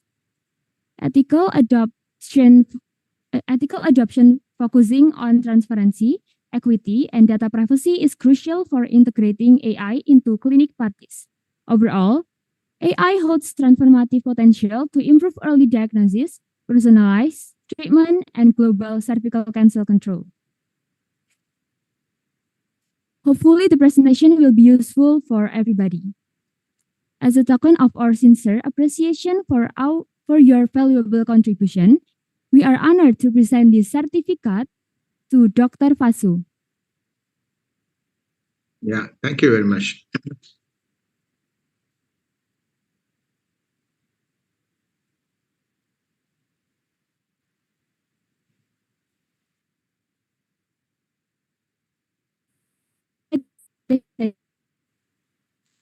The entire audience, please turn on the camera. Okay, and I will start the guide from slide 1. 1, 2, 3. Next, slide 2.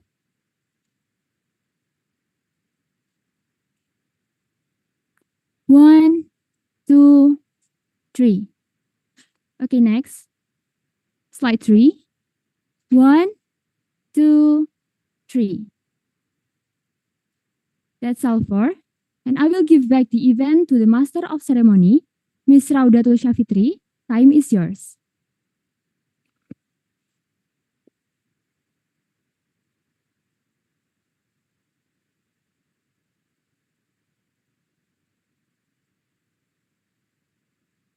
Okay, once again, I thank you very much for giving the opportunity to share my knowledge. Thank you.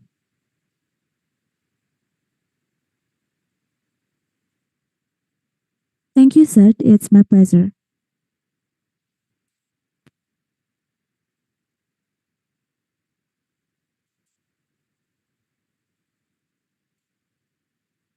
Okay, thank you to Ms. Kayla Koni Aurelia for guiding us to an interactive session with delivered by Associate Professor Dr. Vasudevan Ramachandran, MPhil PhD from India. But before we move to our next session, I would like to remind all of the participants to stay with us while keeping the camera on and writing down questions during the Q&A session. Now, it's time for the icebreaking session.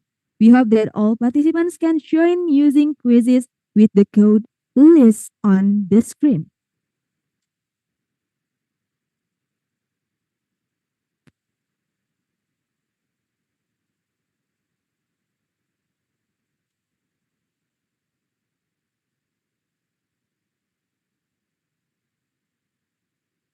Okay, while we are waiting for all of you to join our quiz on quizzes, I just want to remind you that this session is a bit special. Only the first 100 participants will get the chance to play. So be fast and think of it as a little race.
Okay, we can see there are 558 participants already joining and keep going.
Okay, so the all participants can join the quiz on quizzes.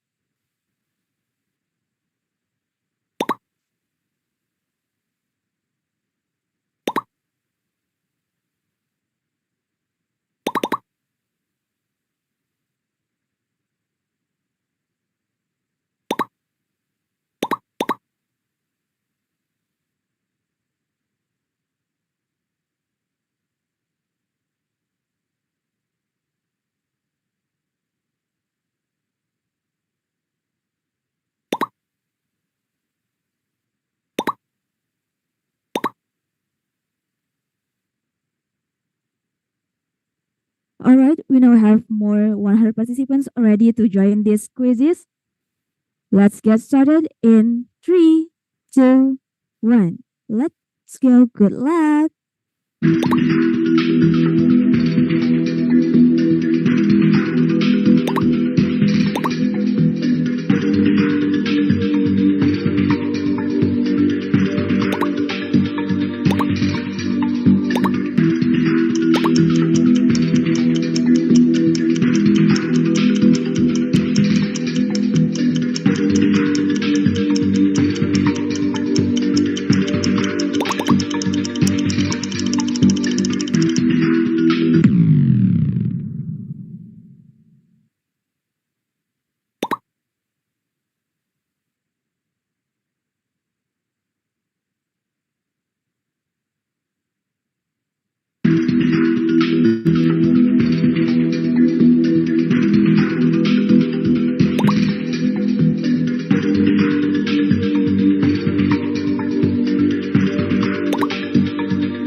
Okay, everyone. Thank you for joining our quizzes. Now let's announce the winners. In first place, congratulations to Abdul Razik Fitra. In second place, congratulate to Aulia Rifa Putri. And the third place, congratulations to Ade Uli Nuha.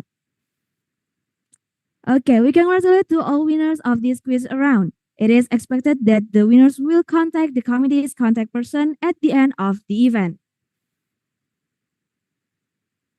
How is it, guys? Are the participants ready to listen and hear the arrival of the third speakers? Okay, before we next to the next session, we would like to extend our gratitude to our sponsor, PT Piranti and Toko Mulia Logam, for their support in our international webinar in this year. May their business continue to thrive and prosper with ease and success. The last materials is no less interesting, and without further ado, we will now move on to the next session. There will be material presentation and Q&A about global health strategies to reduce cervical cancer mortality and improve access to care, delivered by Dr. Heni Puji Wahyuningsi, SSIT MKEP from Indonesia. In this session, that will be guided by Aida Salma Fadila. To know her better, let me introduce her from her CV. Curriculum vitae, Aida Salma Fadila. Her name is Aida Salma Fadila.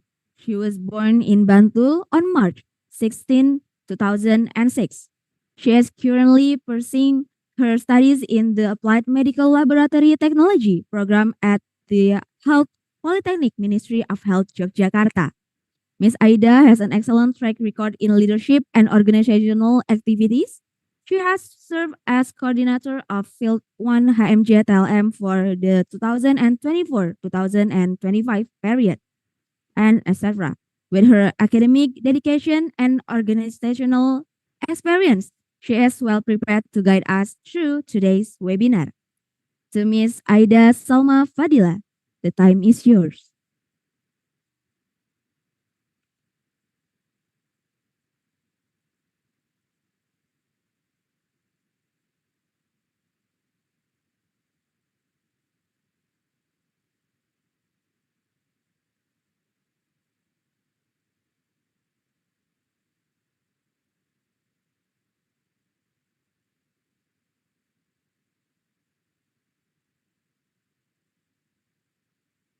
Okay. Thank you, Ms. Raudatul Shafitri, for the opportunity. Good morning, ladies and gentlemen. Welcome to the Spiral International Webinar 2025.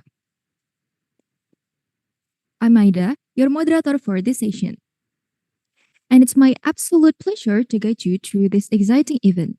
We are thrilled to have attendees from across the globe joining us virtually today.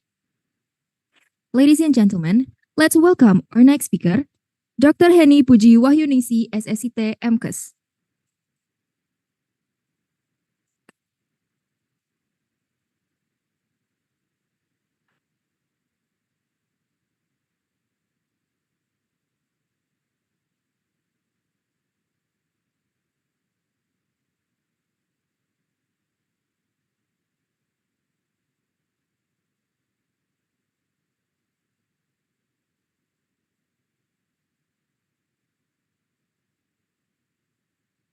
All right.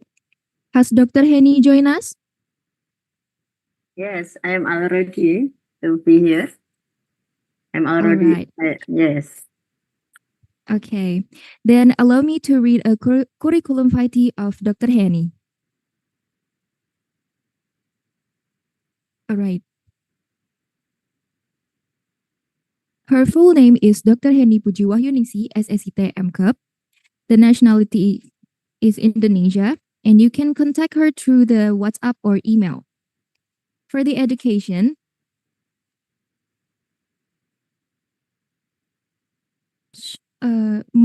midwifery education program, Depke Surakarta in 1994 until 1995, and Academy of Midwifery Poltekkes Kemenkes Yogyakarta 1998 until 2001, and etc.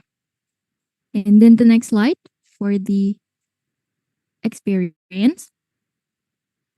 Midwifery Masaran One Public Health Center Sragen in 1995 until 1998, and Electoral Department of Midwifery in Poltekkes Kemenkes Yogyakarta from 2001 until present, and etc. And the next slide. And then this is for the attached publication.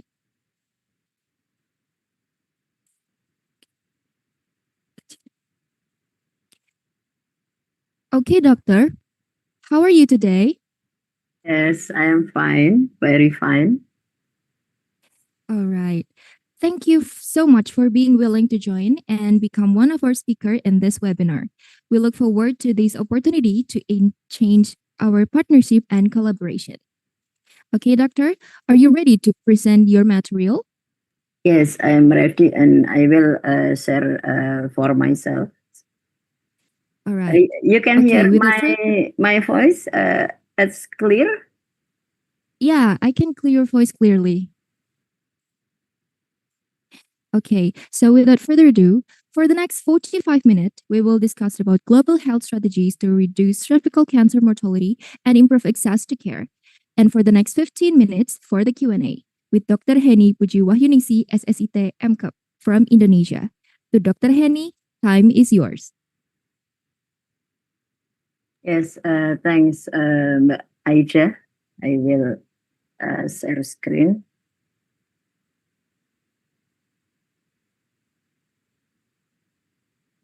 Okay.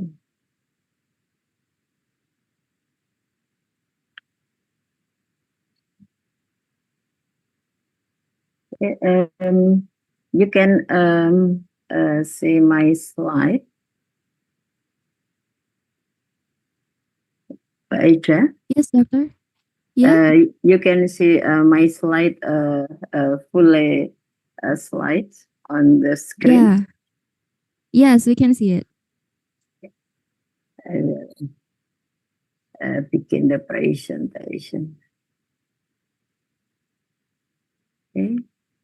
Assalamualaikum warahmatullahi wabarakatuh. Good morning, respected colleague and dear participant, distinguished participants, colleagues and professional. It is my great honor to address this international webinar on the urgent issues of cervical cancer, about global health strategies to reducing cervical cancer and mortality and improving access to care. Okay, I think I will skip now. It is on this slide, clear, Mbak Ida? Clear, complete slide, clear on the screen? I'm sorry, you can see the slide, full screen? You can see the slide? No, we cannot. I'm sorry, we cannot. This is. Can you switch it to the presentation mode? This is? Yes, okay. Yeah. Okay, then.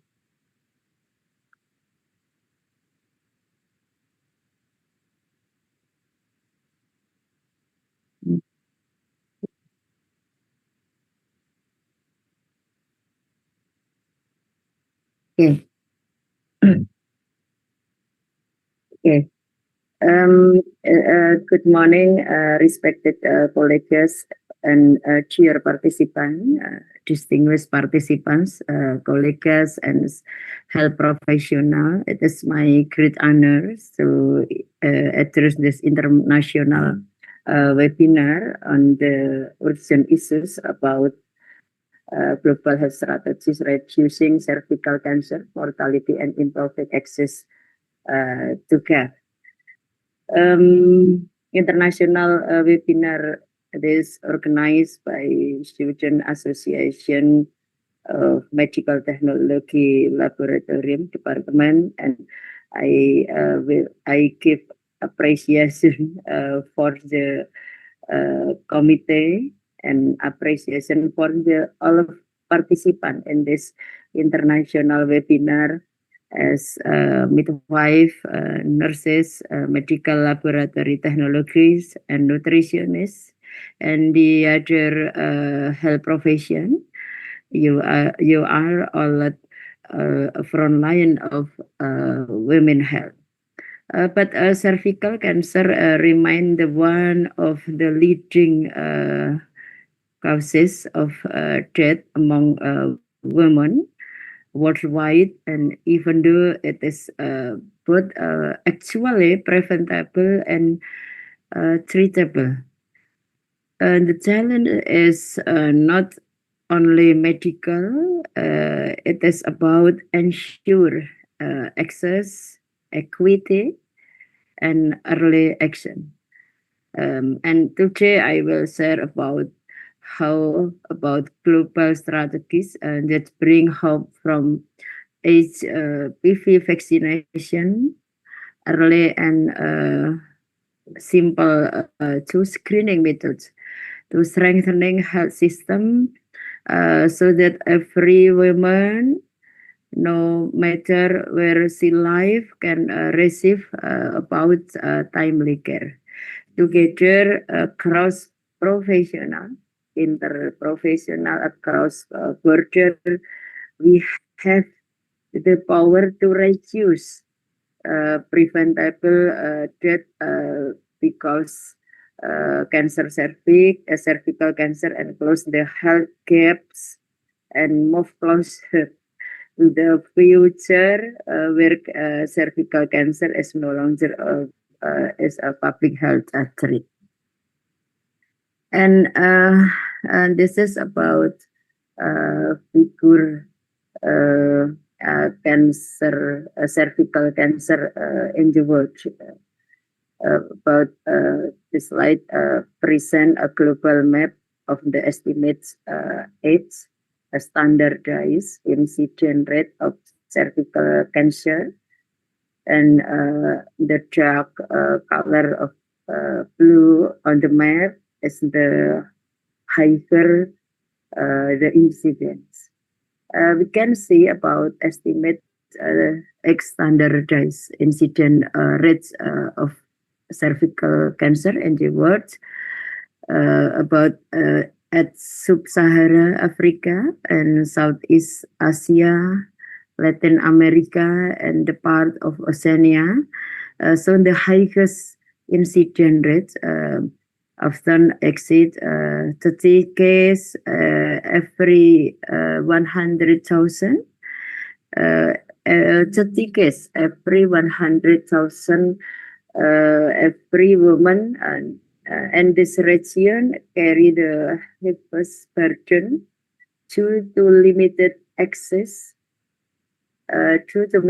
limited access to HPV vaccination, screening, and timely treatment. And this is in contrast with North America, Western Europe, and Australia have much lower about incidence rates, typical below 10 every each 100,000 women, and this reduction reflect about decade of organized screening program, HPV vaccination, and better health system infrastructure. And we can see countries in Eastern Europe and parts of Asia fall in the intermediate range, highlight the uneven progress in prevention and early detection. And the global distribution we can see in this map remind us the cervical cancer is not only a medical problem, but also a question of equity, in healthcare access, where prevention and care are widely applicable. Incident is dramatically reduced when such services are limited, and women continue to face high risk and mortality. As we are health professional, delivery to services, health services to the cervical cancer as midwives, nurse, obstetrician, or laboratory medical technologies, and medical. This map we can see about importance of strengthening of via roles to prevent, screening, education, advocacy to help close the global incident rates cervical cancer in the world. And now we can see about life course approach to cervical cancer, how to prevention and control. This approach emphasizes three stages of prevention and control to cervical cancer. There are three steps, and the first about primary prevention. This is for girls 9 and 14 years to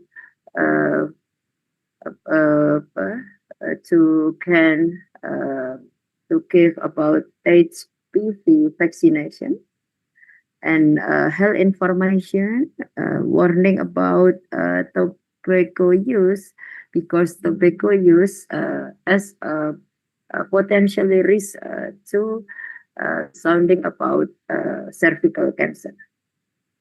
Sexual education, condom promotion, and the other male circumcision about male and female through the sexual intercourse. So male and female have a role to prevent the cervical cancer. And secondary prevention about to women after 30 years age. In this secondary prevention focus on screen and treat, and with a single visit approach. This is point of care. We give rapid HPV testing for high risk HPV types, and followed by immediate treatment. And for the other cases, we must give on-site treatment on case. So involve early detection and prompt treatment of breast cancer. Before they progress to cancer. This is including about screening methods such as pap smear. This is pap smear.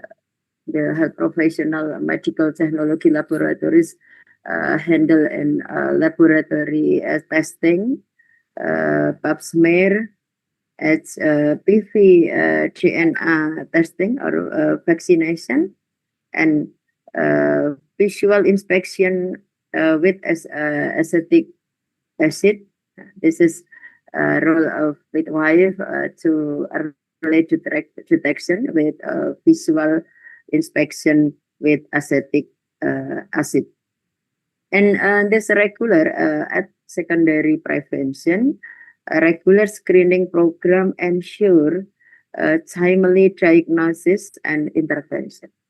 And the third about tertiary prevention, this is focused on to for all women as needed treatment of invasive cancer at any age and palliative care. Including consists of ablative surgery, radiotherapy, chemotherapy, and palliative care. So in this slide, we can see about how approach with life course approach to cervical cancer prevention and control. And this the first years, the early years is 9 years. We can begin to prevention cancer prevention from 9 years old and until 60 years in the end, and consists about three phase of prevention: primary prevention, secondary prevention, and tertiary prevention. And this feature about epidemiology of cervical cancer in the world. Cervical cancer is caused mainly by persistent infection with high risk HPV types, and this is this map illustrated the global distribution of cervical cancer incident by epidemiology, and we can see about that is the burden of disease is not evenly, but cervical cancer spreading across the world. And high incident region are mainly in sub-Saharan Africans or country with low income, Africa, Latin America, South Asia, as including Indonesia and parts of Southeast Asia. And this area, we can see often face challenges about such as limited access to screening, and limited access to screening, limited access to vaccination, and about have a problem about limited of treatment services. This is including ignorance, including about awareness to screening, awareness to early detection, and limited about access to treatment, and limited about cost to health services to prevent cervical cancer. And about moderate incident is observed in some region of Eastern Europe and part of the Western Pacific. We can see illustrated in this map. And low incident region are typically high income countries such as in North America, Western Europe, and Australia, where organized HPV vaccination, spreading, and regular screening program have significantly reduced cervical cancer rates.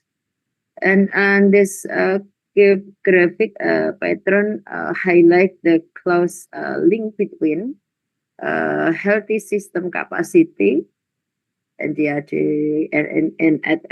every country in the world, access to prevention program and cervical cancer outcome. And they are related about correlation health system capacity with cervical cancer outcome or cervical cancer rate. And the map remind of that cervical cancer is largely preventable yet and remain a leading cause of cancer death among women in low and middle income countries. Understanding the global epidemiology allow us to target prevention and control strategies where there are needed most reduce disparities and moving closer to the elimination of cervical cancer. So, cervical cancer is caused mainly by persistent infection with high risk HPV types. HPV 16 and 18 account for 50% of case, and the other risk factors about early sexual activity, multiple partners, smoking, and HIV. And the highest incidence in sub-Saharan Africa and South America, we can figure on this map, have highest incidence rate of cervical cancer. Cervical cancer is the fourth most common cancer among women worldwide. In 2020, 60 and 400,000 new cases and 42,000 deaths occurred. Mortality is highest in low and middle income countries due to limited healthcare access. We can conclude about correlation low and middle income countries with mortality rate. The country with low and middle income through limited healthcare access, limited about cost to health services, about women have limited or ignorance about cervical cancer, limited or lower about prevention, early detection of cancer, have a correlation with mortality, morbidity and mortality of cervical cancer. And what is cervical cancer, and why should you care? We can think together in this slide. We can discuss about cervical cancer as a disease with a characteristic characterized by abnormal cell growth and cervix. This namely of metaplasia and metastasia. It is the leading cause of cancer-related death in the woman. Morbidity and mortality is spreading as highest because of cervical cancer. Cervical cancer in this cell of cervical cancer have a type to progress, rapid progress to metastasia or growth, abnormality growth in the body. And from this health statistic, every 6 minutes, a woman dies from cervical cancer, and despite the fact that it's preventable. Actually, it is preventable through vaccination and early screening. Today, we sit in this seminar for 3 hours. We can think about every 6 minutes, a woman dies from cervical cancer. This is actually preventable. and for with screening, education, and vaccination. WHO has set a target for 2030 for the elimination of cervical cancer, but currently it is still far from the expected target. So, in Indonesia, including a high global burden about cancer and the effect for women and prime of life, quality of life. Women with cervical cancer decrease to quality of life, and most cause a case of cure in women aged 30 until 50 years old, and when they are raising families and contributing actively to the workforce. The creates a ripple effect on children, families, and communication and communities, and the spread of quality of life. Preventable year yet deadly,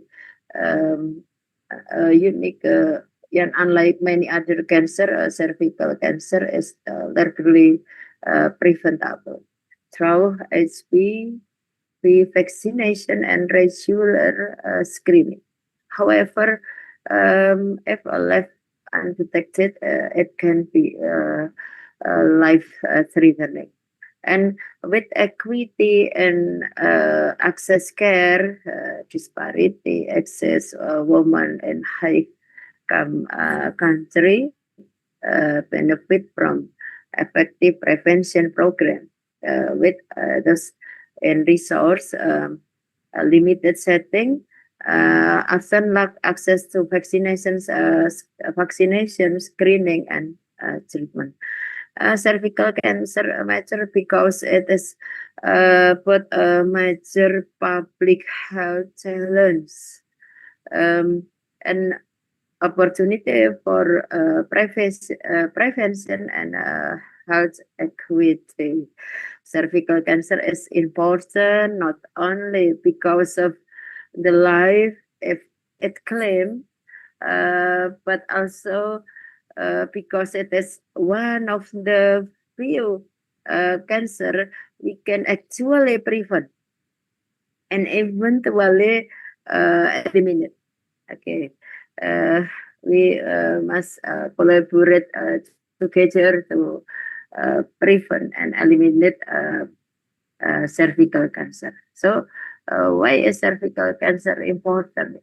Globally, a woman dies from cervical cancer every 2 minutes.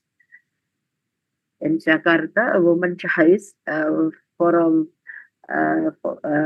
cervical cancer is every 1 until 2 dies every 2 until 6 until 80 minutes. A woman dies from cervical cancer. This is globally read about cervical cancer. So cervical cancer is very important. We must collaboration to reduce cervical cancer rates in Indonesia and at global about to very important to collaborate and elaborate about to prevention screening, so it is can reduce cervical cancer. In the Asia Pacific region, women dies from cervical cancer every 4 minutes, to every 2 minutes, every 4 minutes, until 80 minutes. In Indonesia, some areas in Indonesia, every 1 until 2 dies like Jakarta, Yogyakarta, have high rates about cervical cancer, have a high rate about cervical cancer. So in Indonesia, women dies from cervical cancer every hour until everyone two dies, every woman dies. So we can do so many efforts to prevent, to reduce about cervical cancer in Indonesia. This is about problems cervical cancer in Indonesia. The most common cancer in Indonesia, 34.4% of cancer in women. And nearly 70% are already at an advanced stage. And over stage 2B, this is almost nearly 70%. And 15,000 new cases and with 8,000 deaths. This is for highest about problem cervical cancer in Indonesia. 40 until 45 new cases and 20 until 25 deaths every day, and with coverage of screening less from 5%. So ideal parameter, ideal indicator coverage screening at the 80%, but in Indonesia, coverage of screening less from 5%. This is take home for Indonesia, for health professional to active effort, active participation to reduce cervical cancer. So successful about so many effort and program to reduce about cervical cancer. So who is most vulnerable to cervical cancer? Who have the biggest risk to cervical cancer? Cervical cancer is does not affect all women equally. Certain groups have vulnerable to the biological because of biological factor, social factors, or economic factor, or health access, or because of ignorance. So this is in the first about vulnerable group to cervical cancer is cultural belief and stigma related to reproductive health, related to cancer. Cultural belief, stigma, lowest education, ignorance about how to prevent cervical cancer. This is the first about vulnerable group to cervical cancer. And women who have busy works schedule and jobs and that involve heavy responsibilities make it difficult for them to attend regular screening. There is women no time, have no time to regular screening. Women busy, no time to involve to screening like pap smear, like if this is vulnerable group. And limited access to cancer screening is a major problem in rural areas and among working women, especially daily and contrast laborer. But women in remote areas who have low level of education and lack understanding of disease and preventive measures, limited access to health facilities and socio-economic constraint. This is women with vulnerable group. So the other vulnerable group is women in low and middle income countries, women with age 30 until 50 years. The age group is most at risk at persistent HPV vaccination, a cure earlier in life, make progress to precancerous lesion and cancer, and women with limited healthcare access, and women with immunocompromised women living with AIDS, for example, women with HIV or other condition that the weaken the immune system is weakened or immunocompromised are the higher risk because that bodies cannot clear HPV infection effectively. So, and unvaccinated population, this is including most vulnerable group to cervical cancer. This is a figure about anatomy of the cervix. We can see anatomy position. Cervix is the lower position from reproductive women anatomy, and this is lower narrow part of the uterus.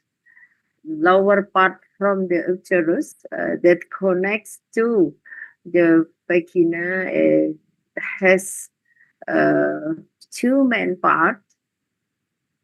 Endocervix, we can see that in this picture, endocervix and ectocervix. Uterus with the body of uterus, the lower part of uterus is cervix, and cervix consists of two parts: endocervix and ectocervix. Endocervix is inner canal of cervix. This is the lead into the uterus, and ectocervix is the outer surface about into the vagina, which is Excuse me, ma'am. covered by. Okay, I hear. Yeah. I will Sorry ask for to you. interrupting you. Okay. Baik. I will remind you that your presentation time is only 10 minutes left. Okay. 10 minutes again. So this is a figure we can see about appearance of normal cervical. We can see here normal cervical until erosion of cervical from normal, and we can see in the next this is feature of irritation of cervical. This is precancer lesion. This is surface appearance of, and the next, this is surface appearance of cervical cancer. In the healthy cervix, the surface is smooth and pinky. However, in cervical cancer, visible charts may occur. A cure such as irregular there are ulcer or bleeding lesion and rise nodular of or cauliflower like growth on the cervix. There are like nodular rise, ulcer, bleeding lesion, and abnormally tissue that may bleed easily on contact sexual intercourse, such as during examination or sexual intercourse. And this is a cervical position from female reproductive organ or about from the higher fallopian tube until vagina, but cervix on position the lower of part of uterus. The cervix is the lowest part of the uterus that proceeds to the top of the vagina. This is a figure about healthy cervix. We can see about cervical view from normally to erosion or irritation and until to view of cervical cancer. Cervix and cancer in the uterus cancers type we can divide from symptom risk, female group, hereditary, early detection, and vaccination. So from symptom, we this is alarm system about with bleeding, vaginal discharge, pelvic pain, or abdominal enlargement. This is bleeding.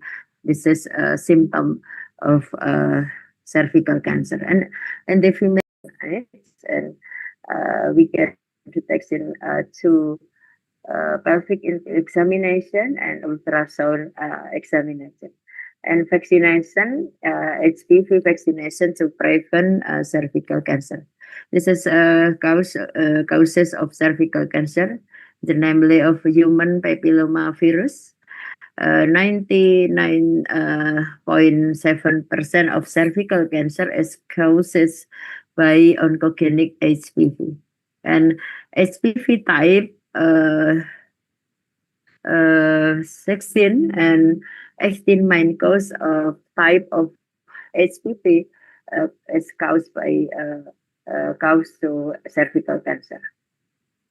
So how are these HPV infection is transmitted? There are two transmitted for HPV infection through sexual routes or non-sexual routes. Sexual routes through genital contact, sexual intercourse, genital to genital, manual genital, and oral genital. But non-sexual routes divide into two: extragenital and vertical mature to neonate at birth, and extragenital commits under German surgical glove biopsy and the end. And this is a risk factor to cervical cancer. And the first about married young, or sexual young, less from 20 years old, sexual early. This is as the first risk factor to become a cervical cancer, or multiple sexual partner, sexual transmission, transmitted infection, smoking exposure, vitamin A, C, A deficiency, or genetic previous abnormal from pap smear result, decrease immunocompromised, decrease immune system such as HIV/AIDS patient. This is symptom about several symptoms: vaginal bleeding, bloody smelling, vaginal discharge, pelvic pain, difficulty urinaria, or until anuria.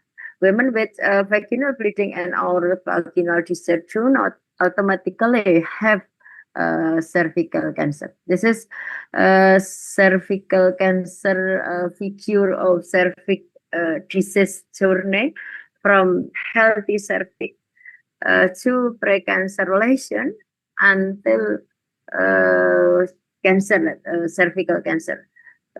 Figure of health service with two precancer lesion from mild dysplasia, moderate dysplasia, hard dysplasia, cancer in situ, stage 1, and cervical cancer. This is step by step to cancer journey, cervical cancer journey. And this is type or stage or stadium cervical cancer from stadium 1B, B1, 1B2, 2A, 2B, 3A, 3B, stage 4A, 4B. This is four states divide into every state divides into A and B. So cervical cancer can be prevention, can be with early detection of cervical cancer. Cervical cancer prevention with vaccination as for prevention, avoid risky sexual behavior such as multiple partner and having sex before the age of 20. So advice to married for women 20 years old and until 35. This is health reproductive years old. Avoid risk factors that can trigger the disease such as no smoking, boost your immune system, conduct screening from 5EA and pap smear, and regular screening examination are still required. This is a vaccine. Vaccine is the first is prevention to cervical cancer. This is the first with vaccine. Vaccine for prevention to cervical cancer is HPV vaccine. HPV type 16 and 18 vaccine has the potential to prevent more than 50% of cervical cancer. For women age, Excuse me, ma'am. say five. Okay. Yes. Sorry for interrupting you again. Yes. I will remind you that your presentation time is over. Okay. Yes. I think this is the final of the slide. I will conclude about HPV DNA vaccine. This is a vaccine of latest or newest about vaccine to prevent cervical cancer. So this is a type of vaccine, the latest with HPV DNA, and this is national program rollout in Indonesia, coverage target to expansion with the latest HPV DNA vaccination. And strategies and implementation approach from for vaccination with a school-based immunization in Indonesia at BIAS program, outreach to out-of-school children, give free vaccination, community and stakeholder treatment. This is screening about method screening of cancer cervix, pap smear, and VA, visual inspection with acetic acid. This is pap smear and at early detection, and PAA, it about visual to visual inspection with acetic acid. This comparison of pap test and IVA examination. Okay, because the time is limited about VA. This is for important to prevent vaccine to prevent cervical cancer. Okay. And next, this is follow up positive. Okay. This is overall concepts 12 framework to screening and prevention of cancer. So the final of my presentation, I will explain about global challenge and cervical cancer treatment.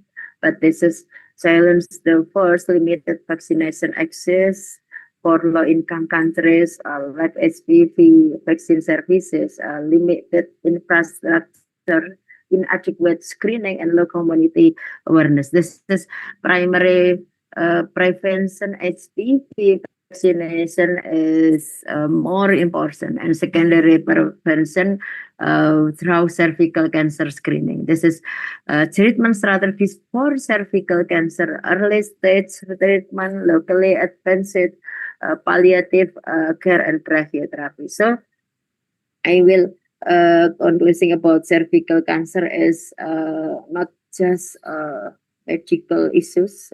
It is a matter of equity, and dignity. It is whether as midwife,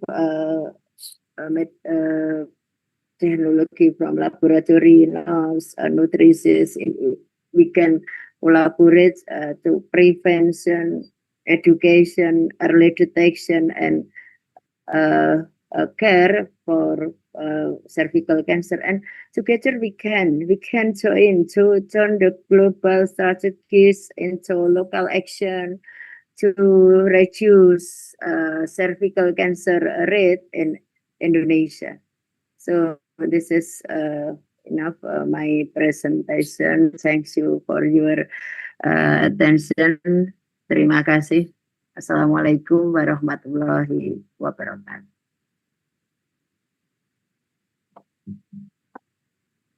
Waalaikumsalam warahmatullahi wabarakatuh. Okay, thank you so much, Dr. Henny, for that insightful presentation. Now, we will open the Q&A sessions for the audience. If anyone would like to ask a question, please submit your question through the Q&A and open mic features, and I will direct it to the speaker. All right. We already got 3 questions in here. So our first question comes from Salsabila Maharani, and they asked, good afternoon, Mrs. I'm Salsabila Maharani. Permission to ask, in reference to the World Health Organization 2013 targets, what are the most critical challenges in achieving 90% HPV vaccinations and 70% screening coverage, especially in Southeast Asia? I will invite Dr. Henny to answer the question. To Dr. Henny, time is yours. Okay.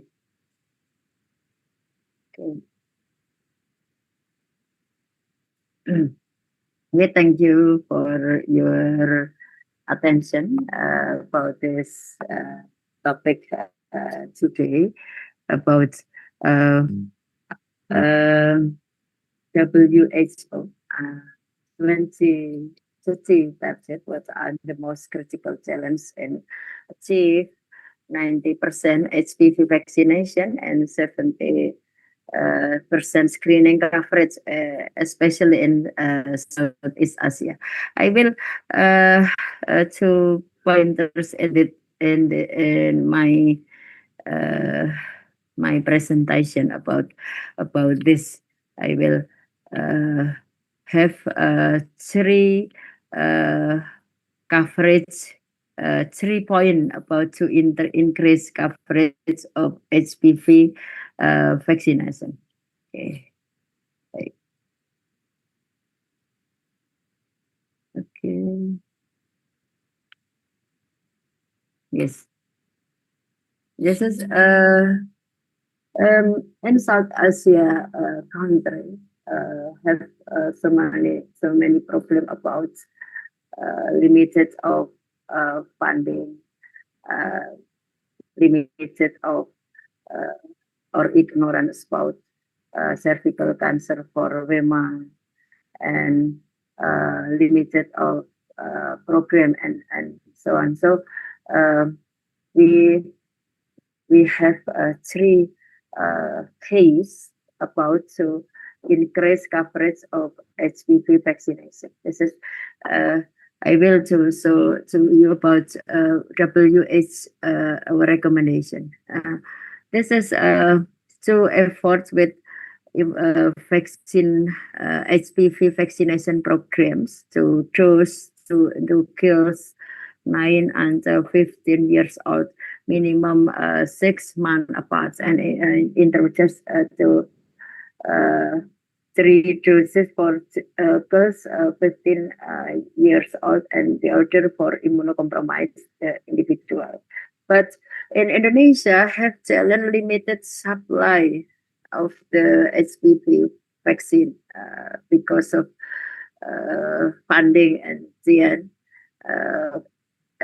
some situation and the other situation vaccine not affordable and high delivery costs and coverage low and example Indonesian due to factor like choice to delivery strategy. So we have WH have a recommendation to acceleration about concept with effort between partner and collaboration with private sector, with education sector, not health, not only health sector, to successful about HPV coverage. And coordinated initiative collaborated to identify and leverage resource from this country, use so many infrastructure. This is recommendation. I will show about partnership and policies. So we must participation, active collaboration to multi-partner collaboration, governance, health professional, as medical technology laboratory, midwife, nurses, medicinalist, obstetrician, and the other via multi-discipline, collaboration of health professional and government, NCO, and the private sector work together and support with health policy to prevention and treatment of cervical cancer. So support with adequate funding, special budget allocation for cervical cancer program, and collaborate with the international program like UNFPA, WHO. This is if we develop a program partnership and collaboration, the coverage of HPV can achieve until 70%, 70% until 90% HPV vaccination. Okay, I think this my response for the first question.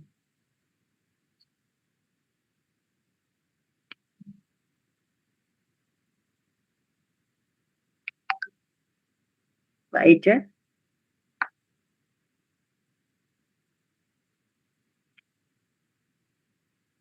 Mbak Ida, you can hear. Okay.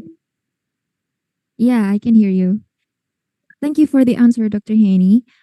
For Salsabila Maharani, was the explanation clear for you?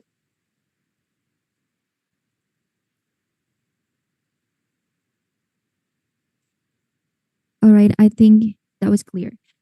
So the next questions we have from Alisa Zahra. And they ask, good afternoon, Mrs. I'm Alisa Zahra. May I ask a question? What strategic multi-sectoral actions, government, NGOs, private sector, can be taken to reduce disparities in access to cervical cancer prevention and treatment in low and middle income countries? To Dr. Haney, time is yours. Okay. Nice question. Nice question. Okay. I will respond about question why in middle and low income country because in low and middle and low income country have several barriers barriers to access about lack of awareness because of the need for education about cancer, it is prevention. So many women lack of information about appropriate cervical cancer, lack of information.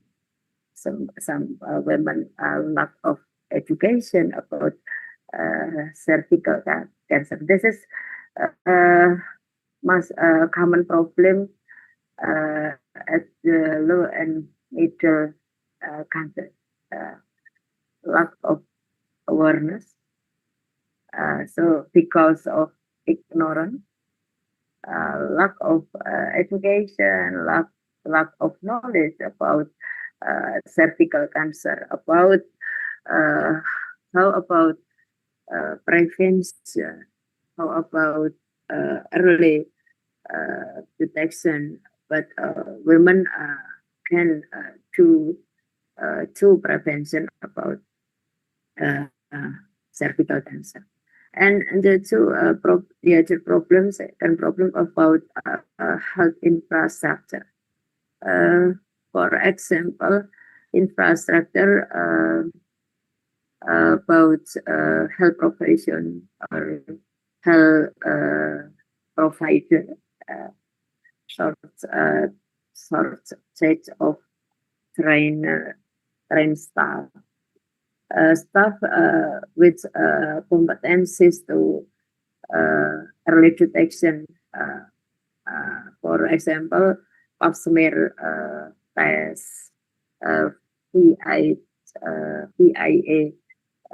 test, and GN, yeah. And this is a cure, especially in low income countries. And in the low and middle countries, social cultural bias, stigma, and misconception about screening. This is fear to screening about pap smear. How about pap smear? Women fear to pap smear test. Fear to go to health services to early detection and screening. This is misconception regarding screening. And about financial limitation. Cost limit access to vaccine program, screening, and caring to women with cervical cancer. This is causes barriers to cervical cancer. So there's so many problem for the middle and low income to cervical cancer, and we can see as the coverage HPV vaccination at the low and middle income countries is lowest than high income countries. And incidence or prevalence of cervical cancer for middle and low countries more highest than high income countries. This is so many problems, so many barriers to reduce, to prevent, to control about cervical cancer. So actually, cervical cancer is preventable. It's preventable, but so many barrier for middle and low income countries. I think my response to second question.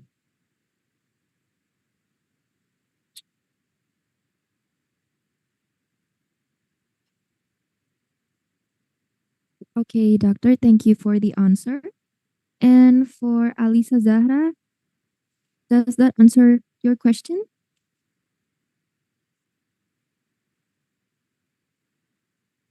All right, I think it's all good. Okay, since our time is limited, we'll only be taking 2 participants to ask the questions. For any question that were not addressed during these Q&A sessions, you may contact Dr. Henny via WhatsApp or email. Ladies and gentlemen, finally, we come to the end part of our presentation. We would like to say thanks again to presenter for the informative and interesting talk and to audience for the active participations. And now, I will conclude our discussion for today. Cervical cancer remains a major global health challenges, especially in low and middle income countries, where access to vaccinations, screening, and treatment is limited.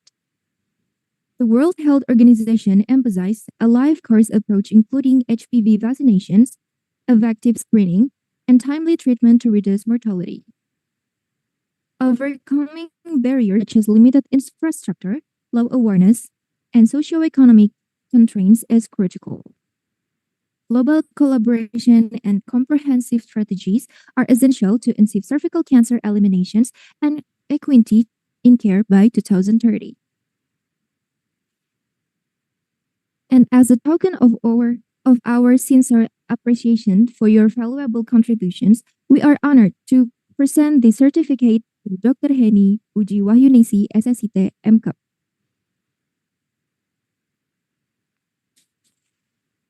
Okay, thank you very much for appreciation from the committee. Yeah, you're welcome. Hopefully the presentation will be useful for everybody. Now, I will guide the documentation sessions. To the entire audience, please turn on the camera.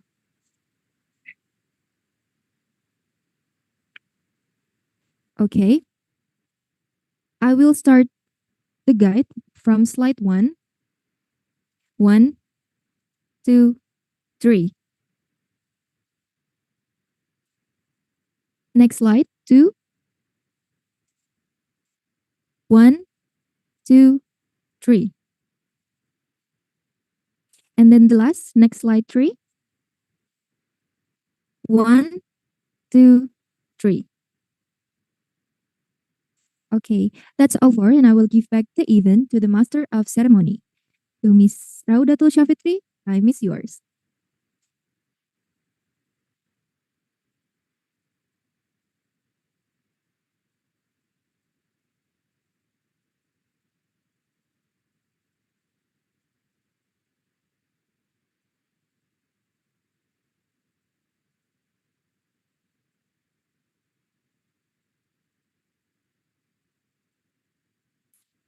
Thank you, Miss Aida Salma Fadila, for guiding us to an interactive session delivered by Dr. Henny Pujiwayuningsih, SSIT MCAP from Indonesia. Ladies and gentlemen, before we officially close today's session, I would like to share a few important reminders. First, please don't forget to complete the quiz in your LMS account. The deadline for submission is today at 5 p.m. Sekali lagi diingatkan kepada peserta yang belum klik mulai pembelajaran di akun LMS, bisa segera memulai pembelajaran di akun LMS masing-masing. Untuk terakhir pengumpulan, ditunggu hingga hari ini jam 5 sore. The second one, we kindly ask all participants to stay in the group. Future announcement and important information will be delivered through the group chat. And lastly, for those who would like to rewatch or review today's webinar, the recording will be available on our YouTube channel. Because the entire series of the event has been complete, for that I am Raudatul Syafitri as the Master of Ceremony, Spiral International Webinar 2025 said goodbye. I represent the whole committee on duty, apologize for any mistakes that we make. And thank you very much for attending this conference and see you at the next event. Wassalamualaikum warahmatullahi wabarakatuh.